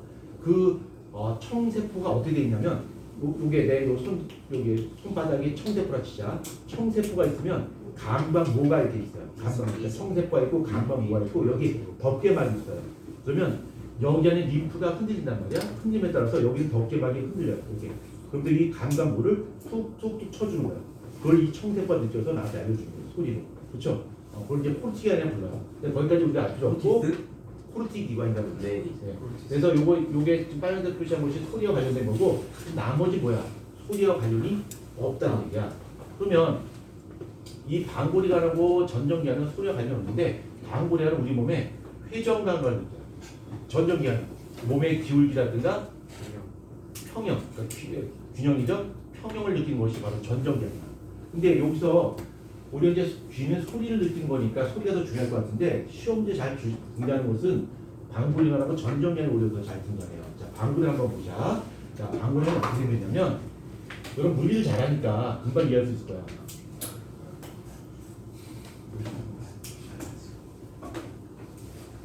자, 방구리관이 이렇게 있다 치자. 방구리관이 있고 방구리관 안에 보면 세포가 있어요. 감각 세포가 있고 신경이 있어요. 그리고 이 감각 세포가 뭘 갖고 있냐면 솜털을 가지고 있어요. 작은 솜털이 감각 모라고 하는데 작은 솜털이 다 있고 여기 파이프 안에 림프가 차 있어요. 액체가 차 있답니다. 액체가 차 있고 여기 방구리관을 다른 말로 세반고리관이라고 불러요. 왜 그러냐면 고리가 몇 개 존재? 세 개 존재. 그러니까 이렇게 존재해요. 그래서 모든 방향으로의 회전을 우리가 느낄 수 있죠. 내가 이렇게 보는 것도 느낄 수 있고 이렇게 보는 것도 느낄 수가 있고 그 다음에 이렇게 도는 것도 느낄 수 있어요. 모든 방향을 다 느낄 수가 있는데 그 중에 하나를 그려봤어요. 여기에 림프가 있단 말이야. 여기 감반모가 있고 감반모는 매우 가늘어요. 마치 물이 흐르게 되면 물 안에 어떤 수초가 있으면 수초가 물살에 의해서 이렇게 휘어진 것처럼 감반모가 휘어질 수 있어. 자, 이 상태에서 내가 휙 돌렸어요. 휙 돌리게 되면 돌아가는 걸 느낄 수 있는 이유가 뭐냐면 내 몸은 돌아가요. 근데 안에는 림프는 돌까 돌지 않을까? 힘이 가지 않으니까 원래 운동 상태를 유지하려면 성질이 있겠지. 관성입니다. 관성이야. 관성에서 얘는 머물려고 그러고 얘만 움직였단 말이야. 그래서 내가 움직이는 방향의 반대 방향으로 이 림프가 돌아가요. 돌아가고 그 돌아가는 것에 의해서 이 간방도 어떻게 될까? 옆으로 휘죠. 옆으로 휘는 거를 얘가 느낄 수 있단 말이야. 그래서 돌아가는 걸 느껴요. 그래서 빙글빙글 돈 다음에 빙글빙글 돌면 어디로 가요? 이 안에는 림프가 돌기 때문이죠. 간방도 옆으로 휜단 말이야. 그리고 관성의 법칙이 적용되는 거야. 그래서 빙글빙글 돌다가 내가 멈췄어. 멈췄음에도 불구하고 계속 어지러워. 왜 그런 거지? 나는 멈췄지만 관성에 의해서 여기에는 림프가 계속 돌고 있기 때문에. 그렇죠? 오케이? 됐죠? 자, 그 다음에 전정기를 한번 보자. 전정기가 전정기를 뜯어보면 전정기관도 간과 세포가 있고요. 여기에 간과 뭐가 나 있어요? 간과 뭐가 나 있고 여기에 이석이라고 하는 속해진 물질이 이렇게 얹어져 있어요. 이게 이석이에요. 이석이라고 하는 석해진 물질이 이렇게 얹어져 있어요.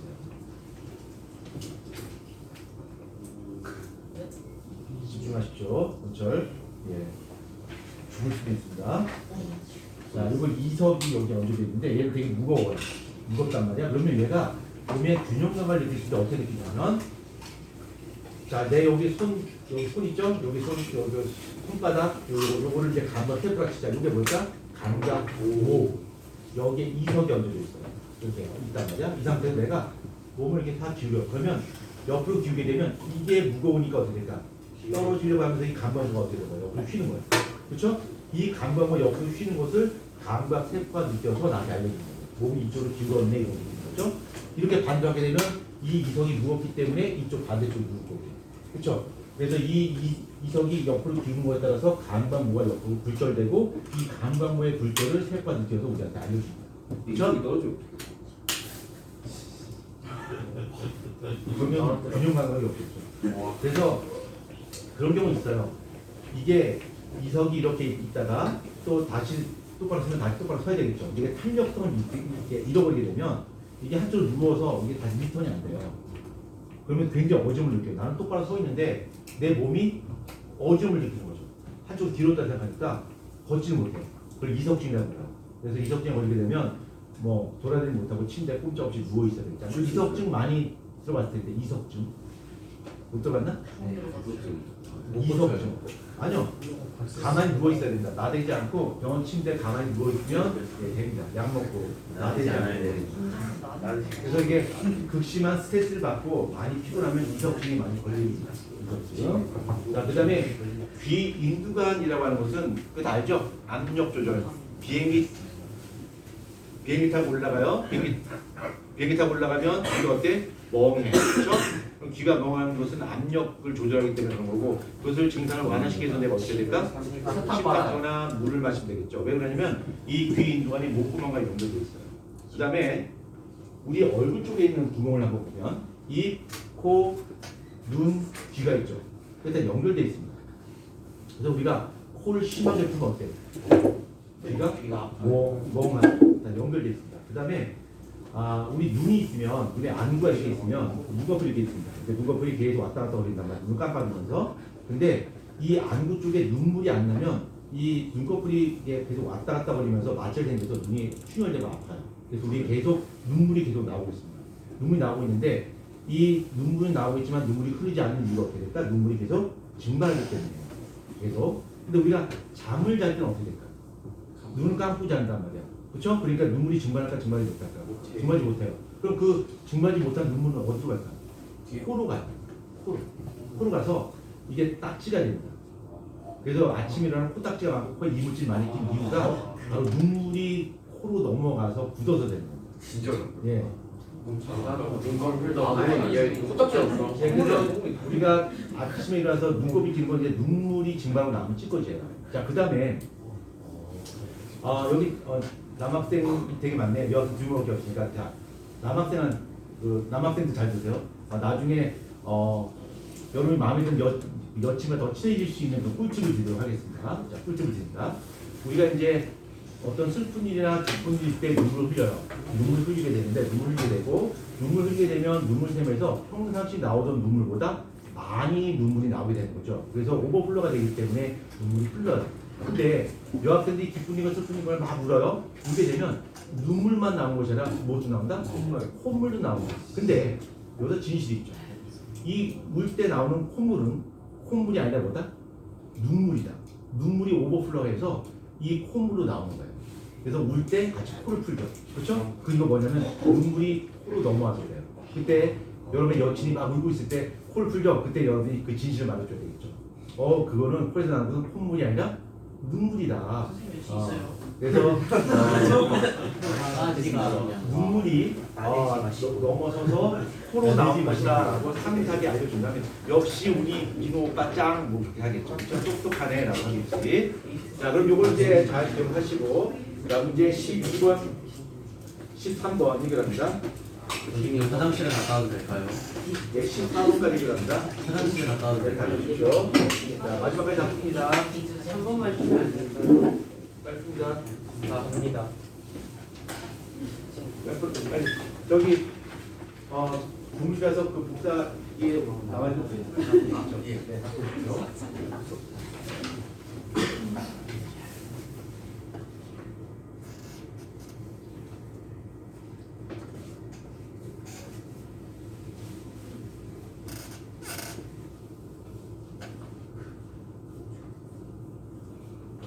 어렵지 않죠? 네. 근데 귀 멍멍해졌는데 침 삼켜도 안 돼요. 계속 멍멍하셔야죠. 물 마셔도 멀고. 그럼 이제 코를 막고 그러다가 가만 코를 말씀을 막고 또 자, 그리고요.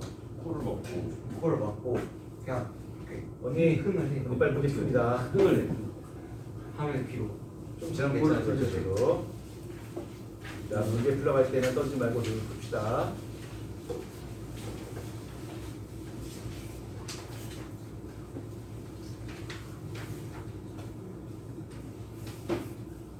달팽이 건 빨리 그만 나. 예, 달팽이 거 이름 같이 있어요.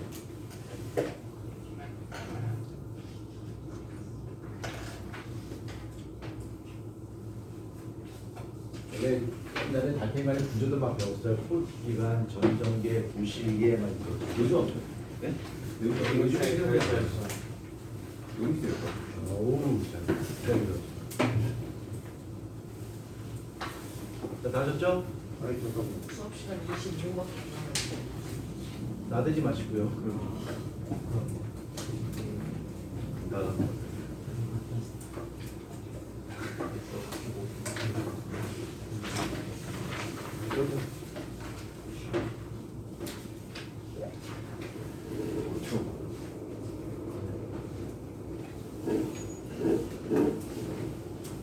제가 왔습니다. 얘들 나눠주세요.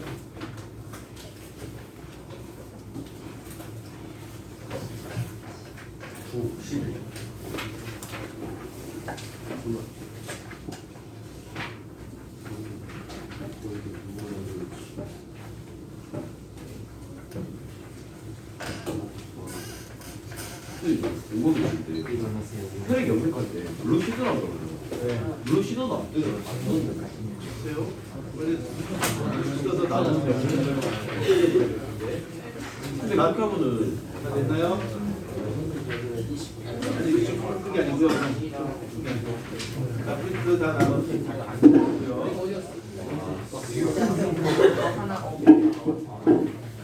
다 됐나요? 그냥 보내시면 안 되는데 다 됐나? 없는 사람 없지? 이게 많이 남아있어요. 하나가 부족한데.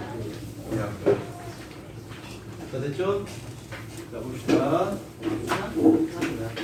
자, 아까 우리 풀었던 거 문제 한번 답 한번 해봅시다.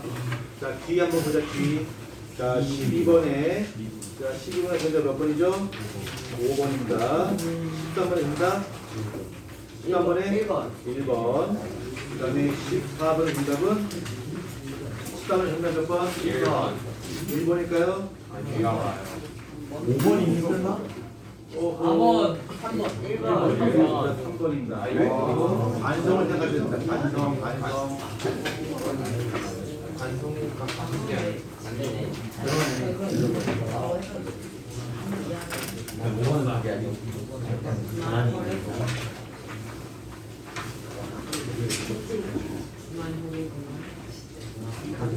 자, 그 다음에 혈액의 구조와 기능 한번 봅시다. 혈액의 구조와 기능.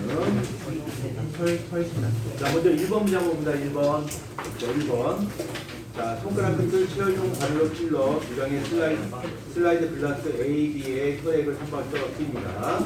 그 다음에 슬라이드 글라스 위에 혈액에는 자, 시트르산 나트륨을 떨궈요. 이거 왜 집어넣는 거지? 염색 아니요. 안 기다려고 응고 안 하려고 응고를 막기 위해서 시트르산 나트륨을 넣습니다. 자, 그럼 혈액 응고 방수법 한번 잘 복습하자. 자, 복습이다, 복습. 자, 혈액 응고 방수법 한번 보자. 혈액 응고를 막는 방법. 자, 첫 번째 시트르산 나트륨. 시트르산 나트륨이나 옥살산 나트륨. 옥살산 나트륨을 첨가하고요. 자, 두 번째 어떤 방법이 있어요? 유리막대로 저어요. 유리막대로 저어주는 방법이 있고요. 그 다음 세 번째 헤파린이나 히루딘. 헤파린, 그 다음에 히루딘을 집어넣는 방법이 있고요. 그 다음에 또 저온 처리하는 방법이 있습니다.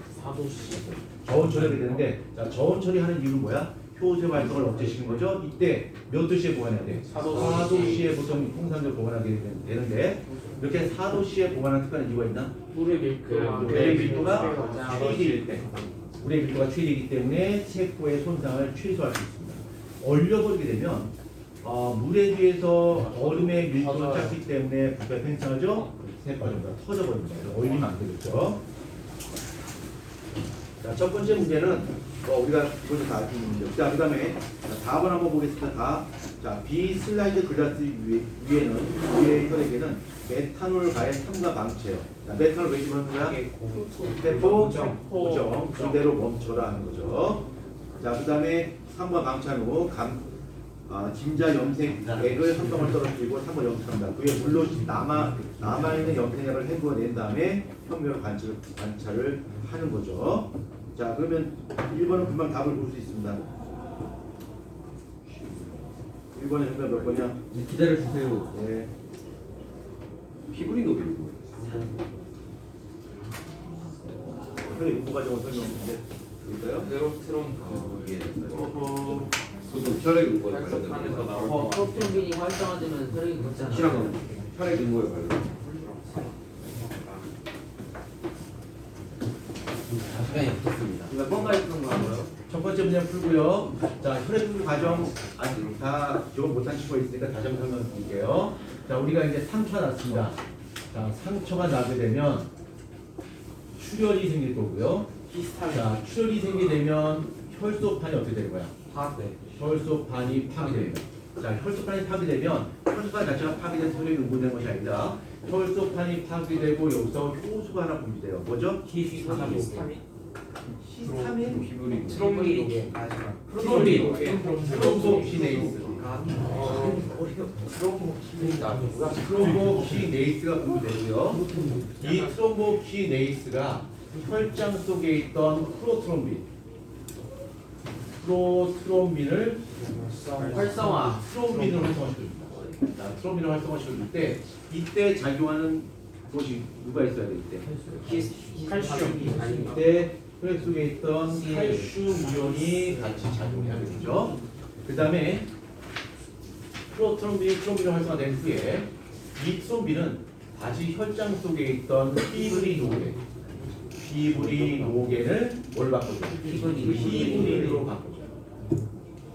이때도 역시 칼슘이 작용해야 되는 거고, 이 피브린이라고 하는 것은 뭐 섬유 이런 뜻이에요. 그렇죠? 그래서 실입니다. 이것들이 모여서 이제 피떡을 만들고 피딱지를 만들어서 혈액 응고가 됩니다.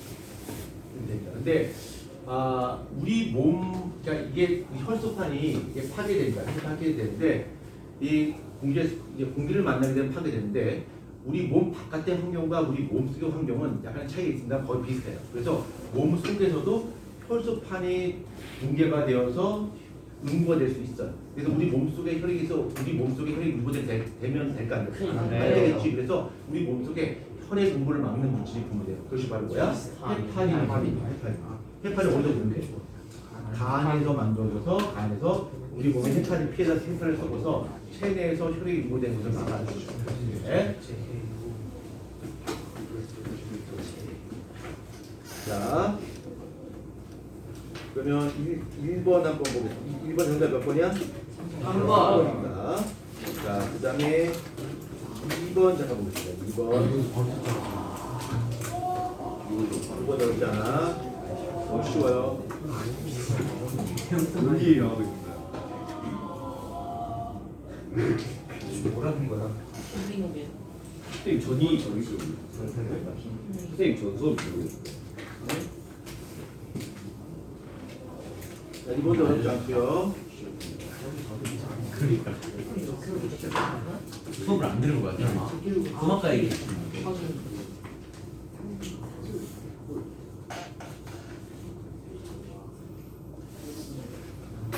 자, 2번 다 풀었나? 네.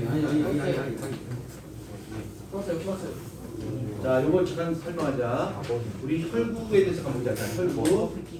자, 이거 복습이니까 그냥 터치만 하고 시작하자. 자, 우리 혈구는 적혈구, 백혈구, 혈수만 있어요. 먼저 적혈구 한번 잠깐 보자. 적혈구의 특징.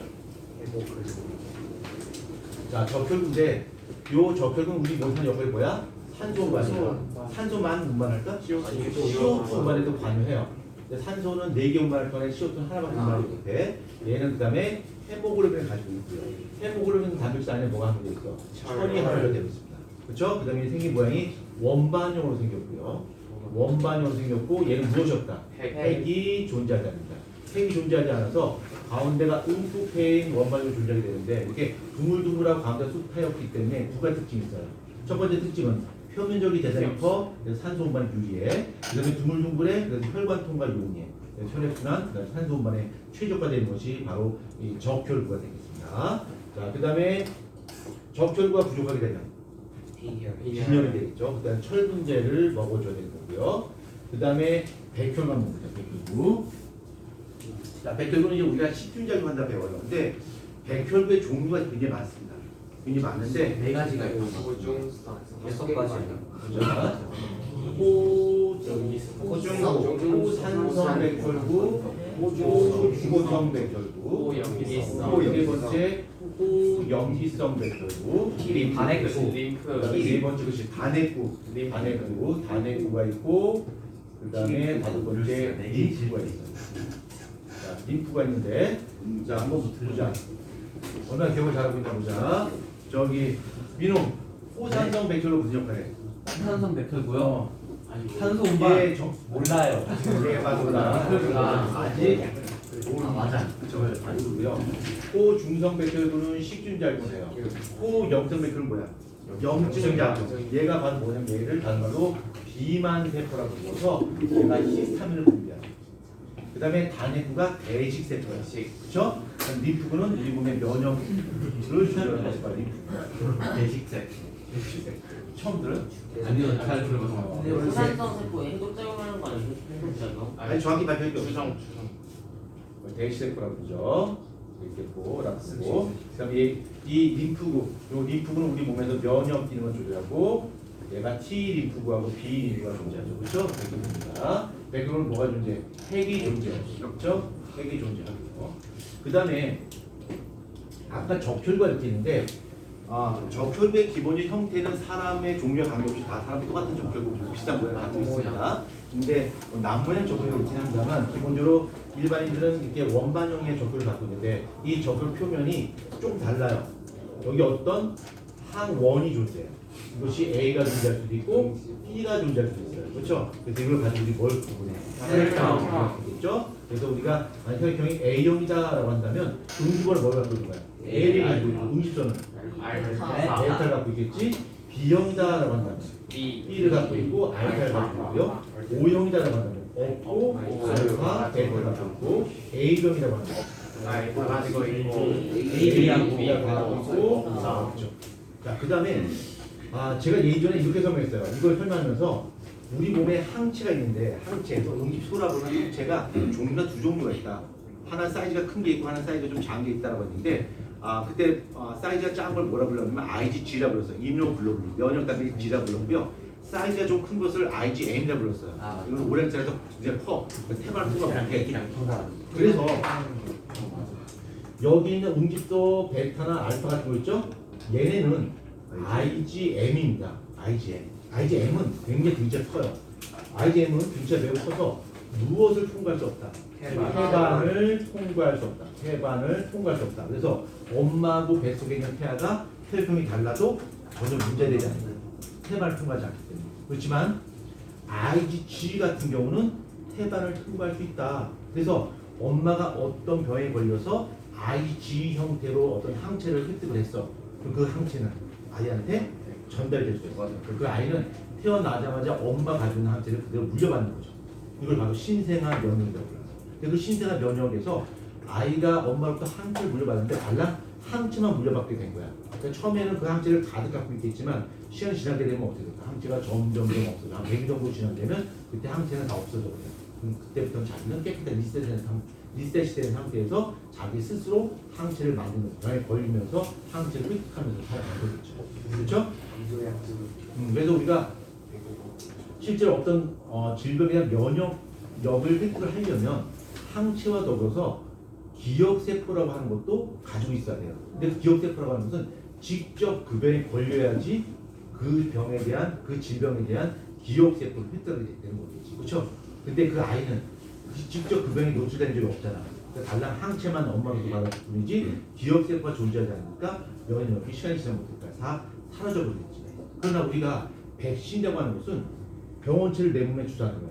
내가 그 병에 약하게 걸려서 기억세포하고 항체를 내 몸에 갖게 되는 거겠지.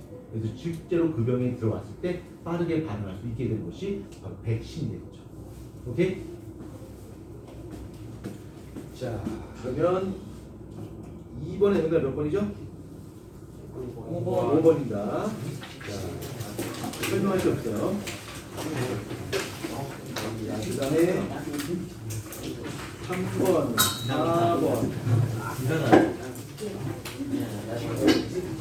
3번, 4번, 5번, 6번 나쁩니다. 이거는 예답지 없기 때문에 빠르게 풉니다. 자, 떨지 마시고, 나쁩니다.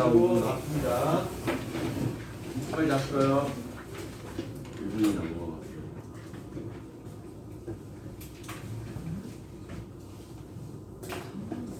쌤, 간에서 적혈 거를 파괴하는 걸 생성 불가능해요.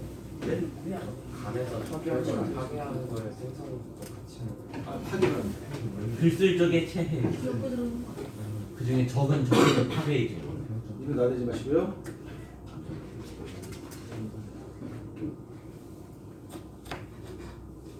조직에게 혈고도 혈고도 어느 정도 정확하지?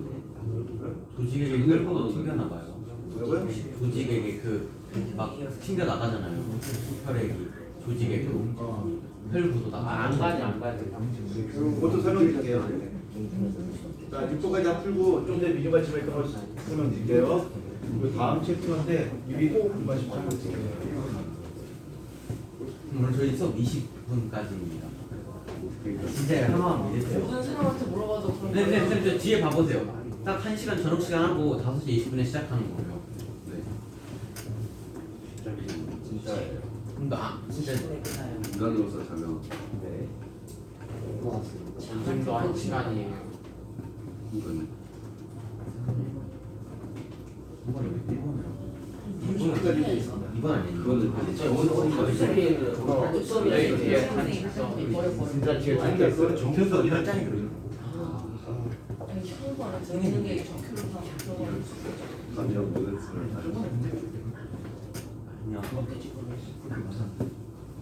몇 번까지 다 있죠. 몇 번까지 근데 끝? 이거 절망. 6번까지. 자, 떨지 말고 자, 문제만 집중합니다.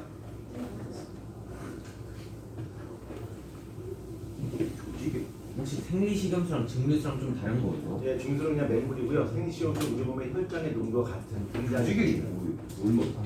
네? 조직이 조직이 조직 사이로 흐르는 액체죠.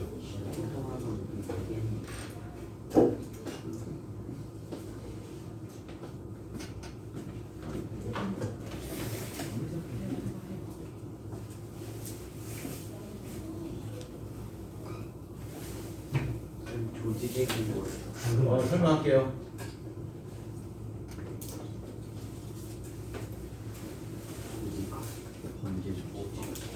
쓰지 말고. 아 여기 왜 이렇게 문제 풀이하는 게 이렇게 배터리가 많이 소비되지? 저녁 시간에 푹 쉬세요. 자, 다 풀었죠? 아니요. 자, 그냥 지나가도록 하겠습니다. 아니 모르겠어요. 자, 3번. 3번의 정답은 2번입니다. 4번의 정답은 5번이고요. 5번의 정답은 3번. 그 다음 6번의 정답은 4번입니다. 자, 이해 안 되는 거 질문해 주시고요. 6번이요. 6번이요 6번. 자, 6번 보겠습니다. 그러면 혈액에서 관찰되는 혈구와 소화기관의 일부를 나타낼 것이라고 했어요. 자, 가는 적혈구고요. 나는 백혈구, 가는 혈구판이겠죠. 그 다음에 A는 뭘까요? 간입니다. 그 밑에 있는 것이 수기가 되겠네요. 자, 기억을 한번 보자. 가나 다는 A에서 만들어주는 된다. 골수에서 만들어주는 거죠. 저 틀렸습니다. 자, 뒷번 조직에서 나가 발견된다. 자, 조직에 림프 발견돼요.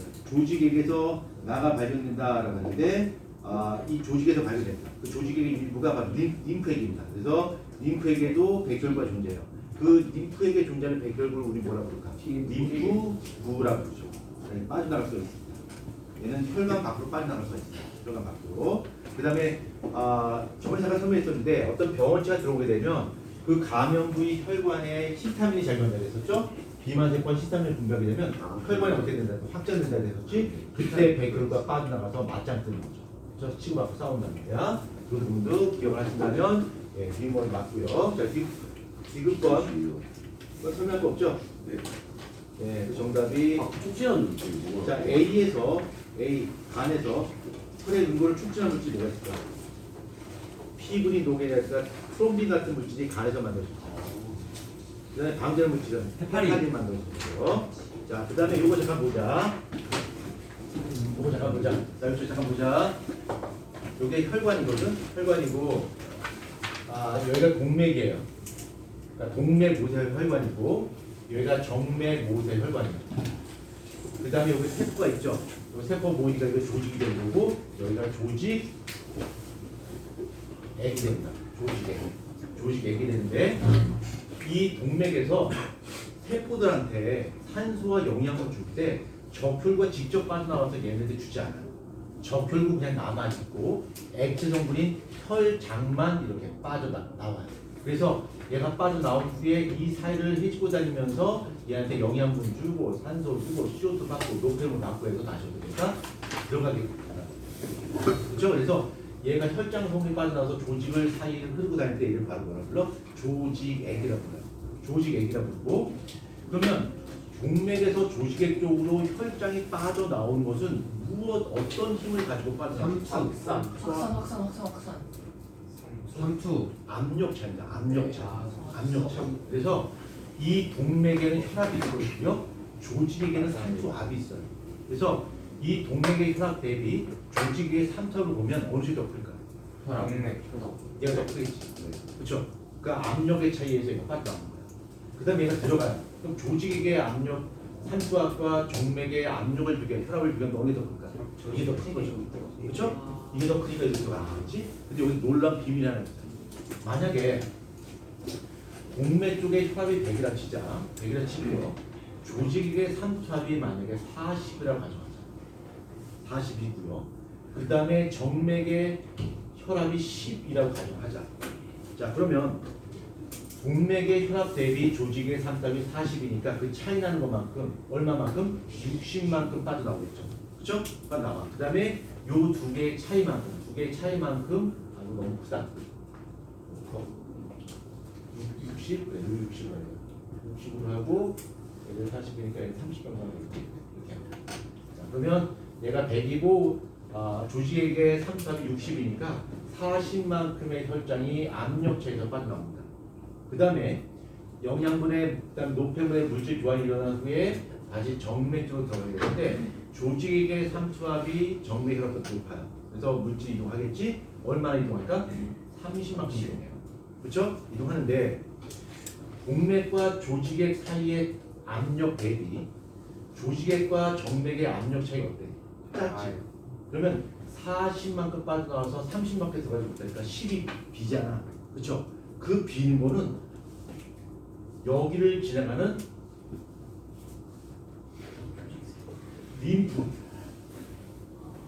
림프관으로 이렇게 10만큼이 들어갑니다. 이렇게 들어가. 오케이.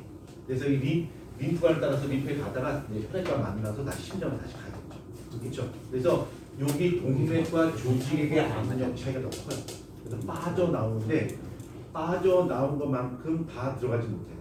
이게 압력 차이가 크기 때문에 이건 압력 차이가 좀 작죠. 그렇죠? 그 다음에 우리가 생각하는 것 중에 착각하는 것 중에 얘가 빠져나오기만 한다 생각하는데 그렇지 않아요. 빠져나온 것도 있고 들어가는 것도 있지만 이게 더 빠르다. 그렇죠? 그러면 여기가 차이가 40 나고 여기가 요 두 개 차이가 30밖에 차이가 안 나요. 그렇죠? 그러면 쭉 빠져나오다가 빠져나온 양이 어떻게 될까요? 점점 줄어들어요. 그러다가 어느 정도가 되면 이 동맥과 정맥의 사이쯤 되면 여기 혈압이 60 정도 되겠지. 이 60 정도 될 혈압이 60 정도 될 때는 조직액과 물질관이 안 일어나는 건가? 아니죠. 들어가는 속도와 빠져나오는 동적평형입니다. 속도가 같은 거죠. 동적평형. 그렇죠? 이때는 들어가는 속도가 빠른 거. 이해됐죠? 이렇게 이해하시면 됩니다. 오늘 수업은 여기까지. 민우 나대지 마시고. 네. 자, 그 다음 페이지 갑니다. 20분인데. 자, 그 다음 페이지 봅니다. 그 다음 페이지. 자, 7번, 8번 바로 해결하겠습니다.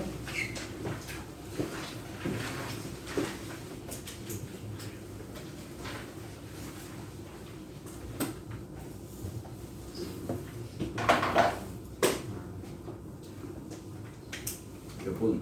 8번이요.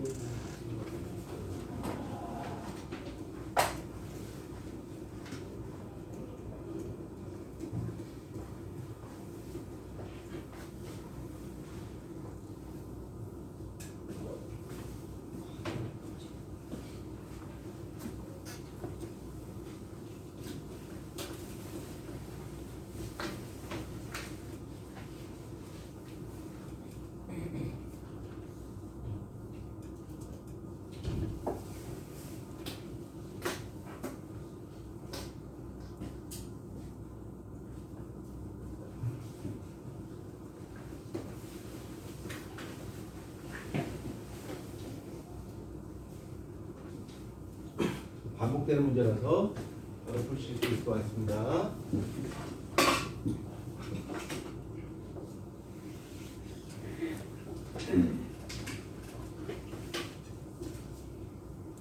몇 번까지거든요.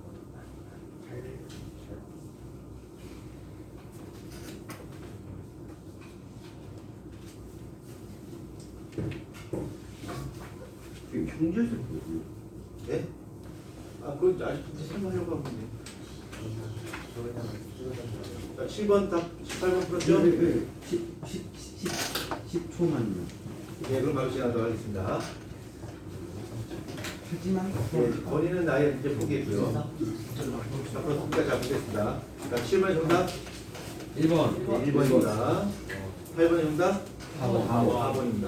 자, 그 다음에 면역을 하기 전에 면역에 관련된 활약 가능성 지점을 드리고서 진행하도록 하겠습니다. 이제 자, 보자. 자, 면역 과정 한번 보자.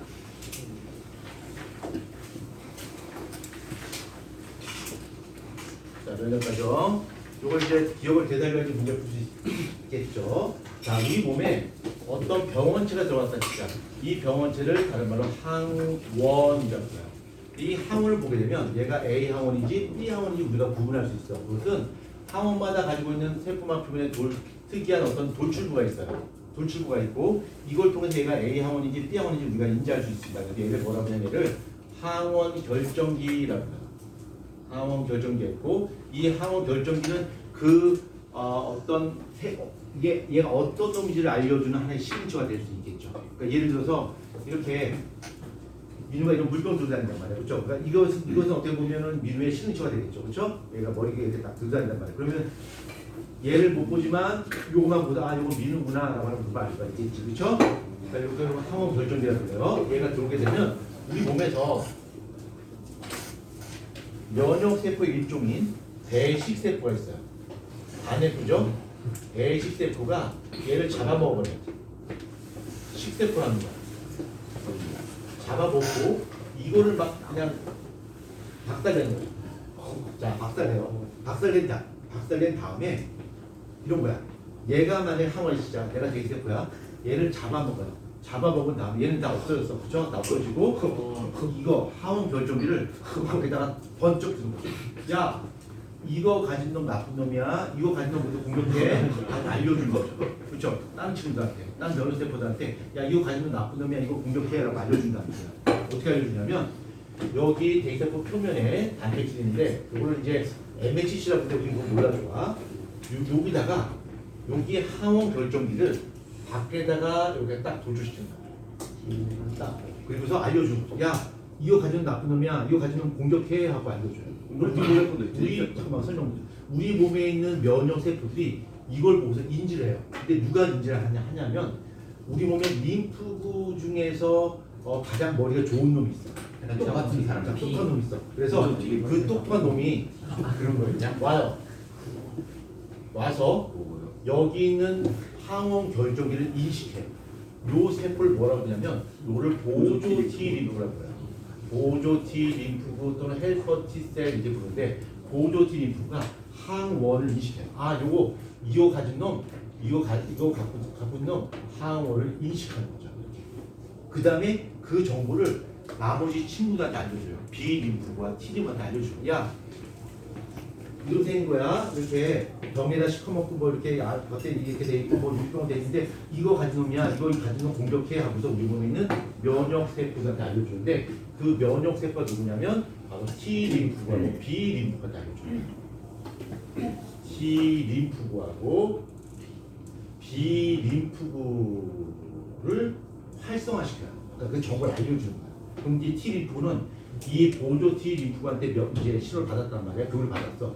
이거 가진 놈이 있으면 공격을 해야 되는 거야. 근데 이 T 림프구는 권총을 차고 있어요. 총을 딱 차고 있어요. 그래서 우리 세포 사이를 두리번 걸면서 너는 우리 몸의 정상세포, 너도 정상세포, 너도 정상세포 이렇게 해요. 그러다가 얘가 누굴 만날 수 있냐면 우리 몸의 정상세포야. 정상세포인데 얘가 여기 항원에 감염됐어. 감염된 세포를 만나면 얘를 공격해요. 감염된 세포를 만나면 공격하는데 이 감염 세포가 그냥 감염되지 않고 내가 얘한테 감염됐죠? 그러면 내가 얘한테 감염됐어요라고 하는 것을 내 머리 위에 이렇게 올려놔. 이렇게. 나 이거에 감염됐어.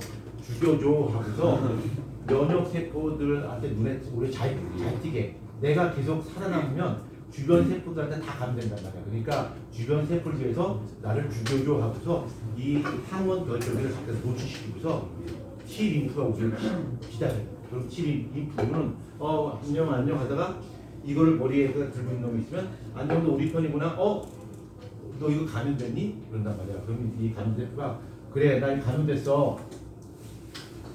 그러니까 주저하지 말고 나를 죽여줘 이렇게 하는 거죠. 그럼 T 림프가 총을 딱 꺼내고 그래서 머리에 쫙 그래서 손을 부스 떨겠죠. 같은 동료니까. 그러면 그 감염 세포가 총을 딱 잡고서 머리에 갖다 놔서 빨리 쏘란 말이야 그런다. 그러면 이 T 림프 그러면 이 T 림프가 눈물을 쭉 흘리면서 떨겠죠. 빨리 쏴. 빨리 날 쏘지 않으면 다른 친구들이 위험해. 빨리 쏴 그런다. 그럼 T 림프가 눈물을 쫙 흘리고 있다. 그리고서 화면이 바뀌겠죠. 조림을 화면이 바뀌면서 멀리서 총소리만 탕 하고 나가죠. 얘를 죽여. 그걸 죽이는데 얘가 총 쏜다 그랬지. 얘가 총 쏘는데 얘가 총 쏠 때 진짜 총 쏘는 것이 아니라 세포를 죽일 수 있는 세포 독성 물질을 분비해요. 세포 독성 물질 분비해서 얘를 죽여요. 이러한 면역을 뭐라고 하냐면 세포성 면역. 세포성 면역이고, 자, B 림프구는 우리 몸을 보호하는 방법이 좀 달라. 얘는 B 림프가 이렇게 있으면 얘는 항체 만들어져요. 여기서 작은 날개들이 쫙 빠져나와. 막 수백 천 개가. 나는 가만히 있고 막 작은 입자가 쫙 막 나와서 돌아다니면서 나쁜 놈을 자동 사냥. 벌 때죠. 그래서 이 B 림프는 항체를 만드는데 여기서 이제 단어 잘 기억하셔야 돼. 항체를 만들 수 있지만 아직 어떤 항체를 만들지 결정이 안 돼 있어. 그래서 여기 있는 보조 T 리프가 여기 항원에 대한 정보를 내한테 쏙쏙딱 알려주게 되면 얘가 그 얘기를 듣고서 아 그러면 이렇게 만들어야 되겠네. 거기서 마음의 결정. 오케이 결정했어. 하고서 얘가 어떤 항체를 만들지 결심이 서요. 그걸 바로 형질세포. 그러니까 형질세포는 어떤 항체를 만들지 결정이 된 거야. 선생님 그럼 비림프하고 형질세포는 같은 건가요? 같은 건데 얘는 아직 결정이 안 된 거고 얘는 뭐야? 결정이 된 거야. 그래서 얘는 항체를 만들어. 항체를 만들어서 항원을 공격해. 나쁜 대원체를 공격해. 이것을 바로 항원 항체 반응이다. 항원 항체 반응이다. 그 다음에 이 비림프가 형질세포로 만들어졌는데 이 형질세포는 어떤 항체를 만들지 결정이 된 거고요. 그 중에 일부는 항체를 안 만들고 기억만 하는 거야. 저 항원에 대한 기억만 하는 거야. 그래서 그걸 기억세포야. 그래서 이 기억세포는 여기 이렇게 비림프가 있으면 표면에 항체를 이렇게 갖고 있어. 항체를 이렇게 갖고 있어. 그래서 나중에 항원이 들어오게 되면 얘는 빠르게 반응해요. 이때 이렇게 대세포가 얘를 잡아먹은 것은 나쁜 놈은 다 잡아먹어요. 이것저것 안 가려. 잡식성이야. 근데 얘들 비특이적 면역. 반면에 얘네 같은 경우는 특정한 항원에 대해서만 저항성 갖기 때문에 얘를 우리는 특이적 면역. 오케이? 숙제 있나요? 이제 다음 시간에 뭐 계속 이어서 풀 테니까요. 네. 숙제 드리지 않으면 좋아요.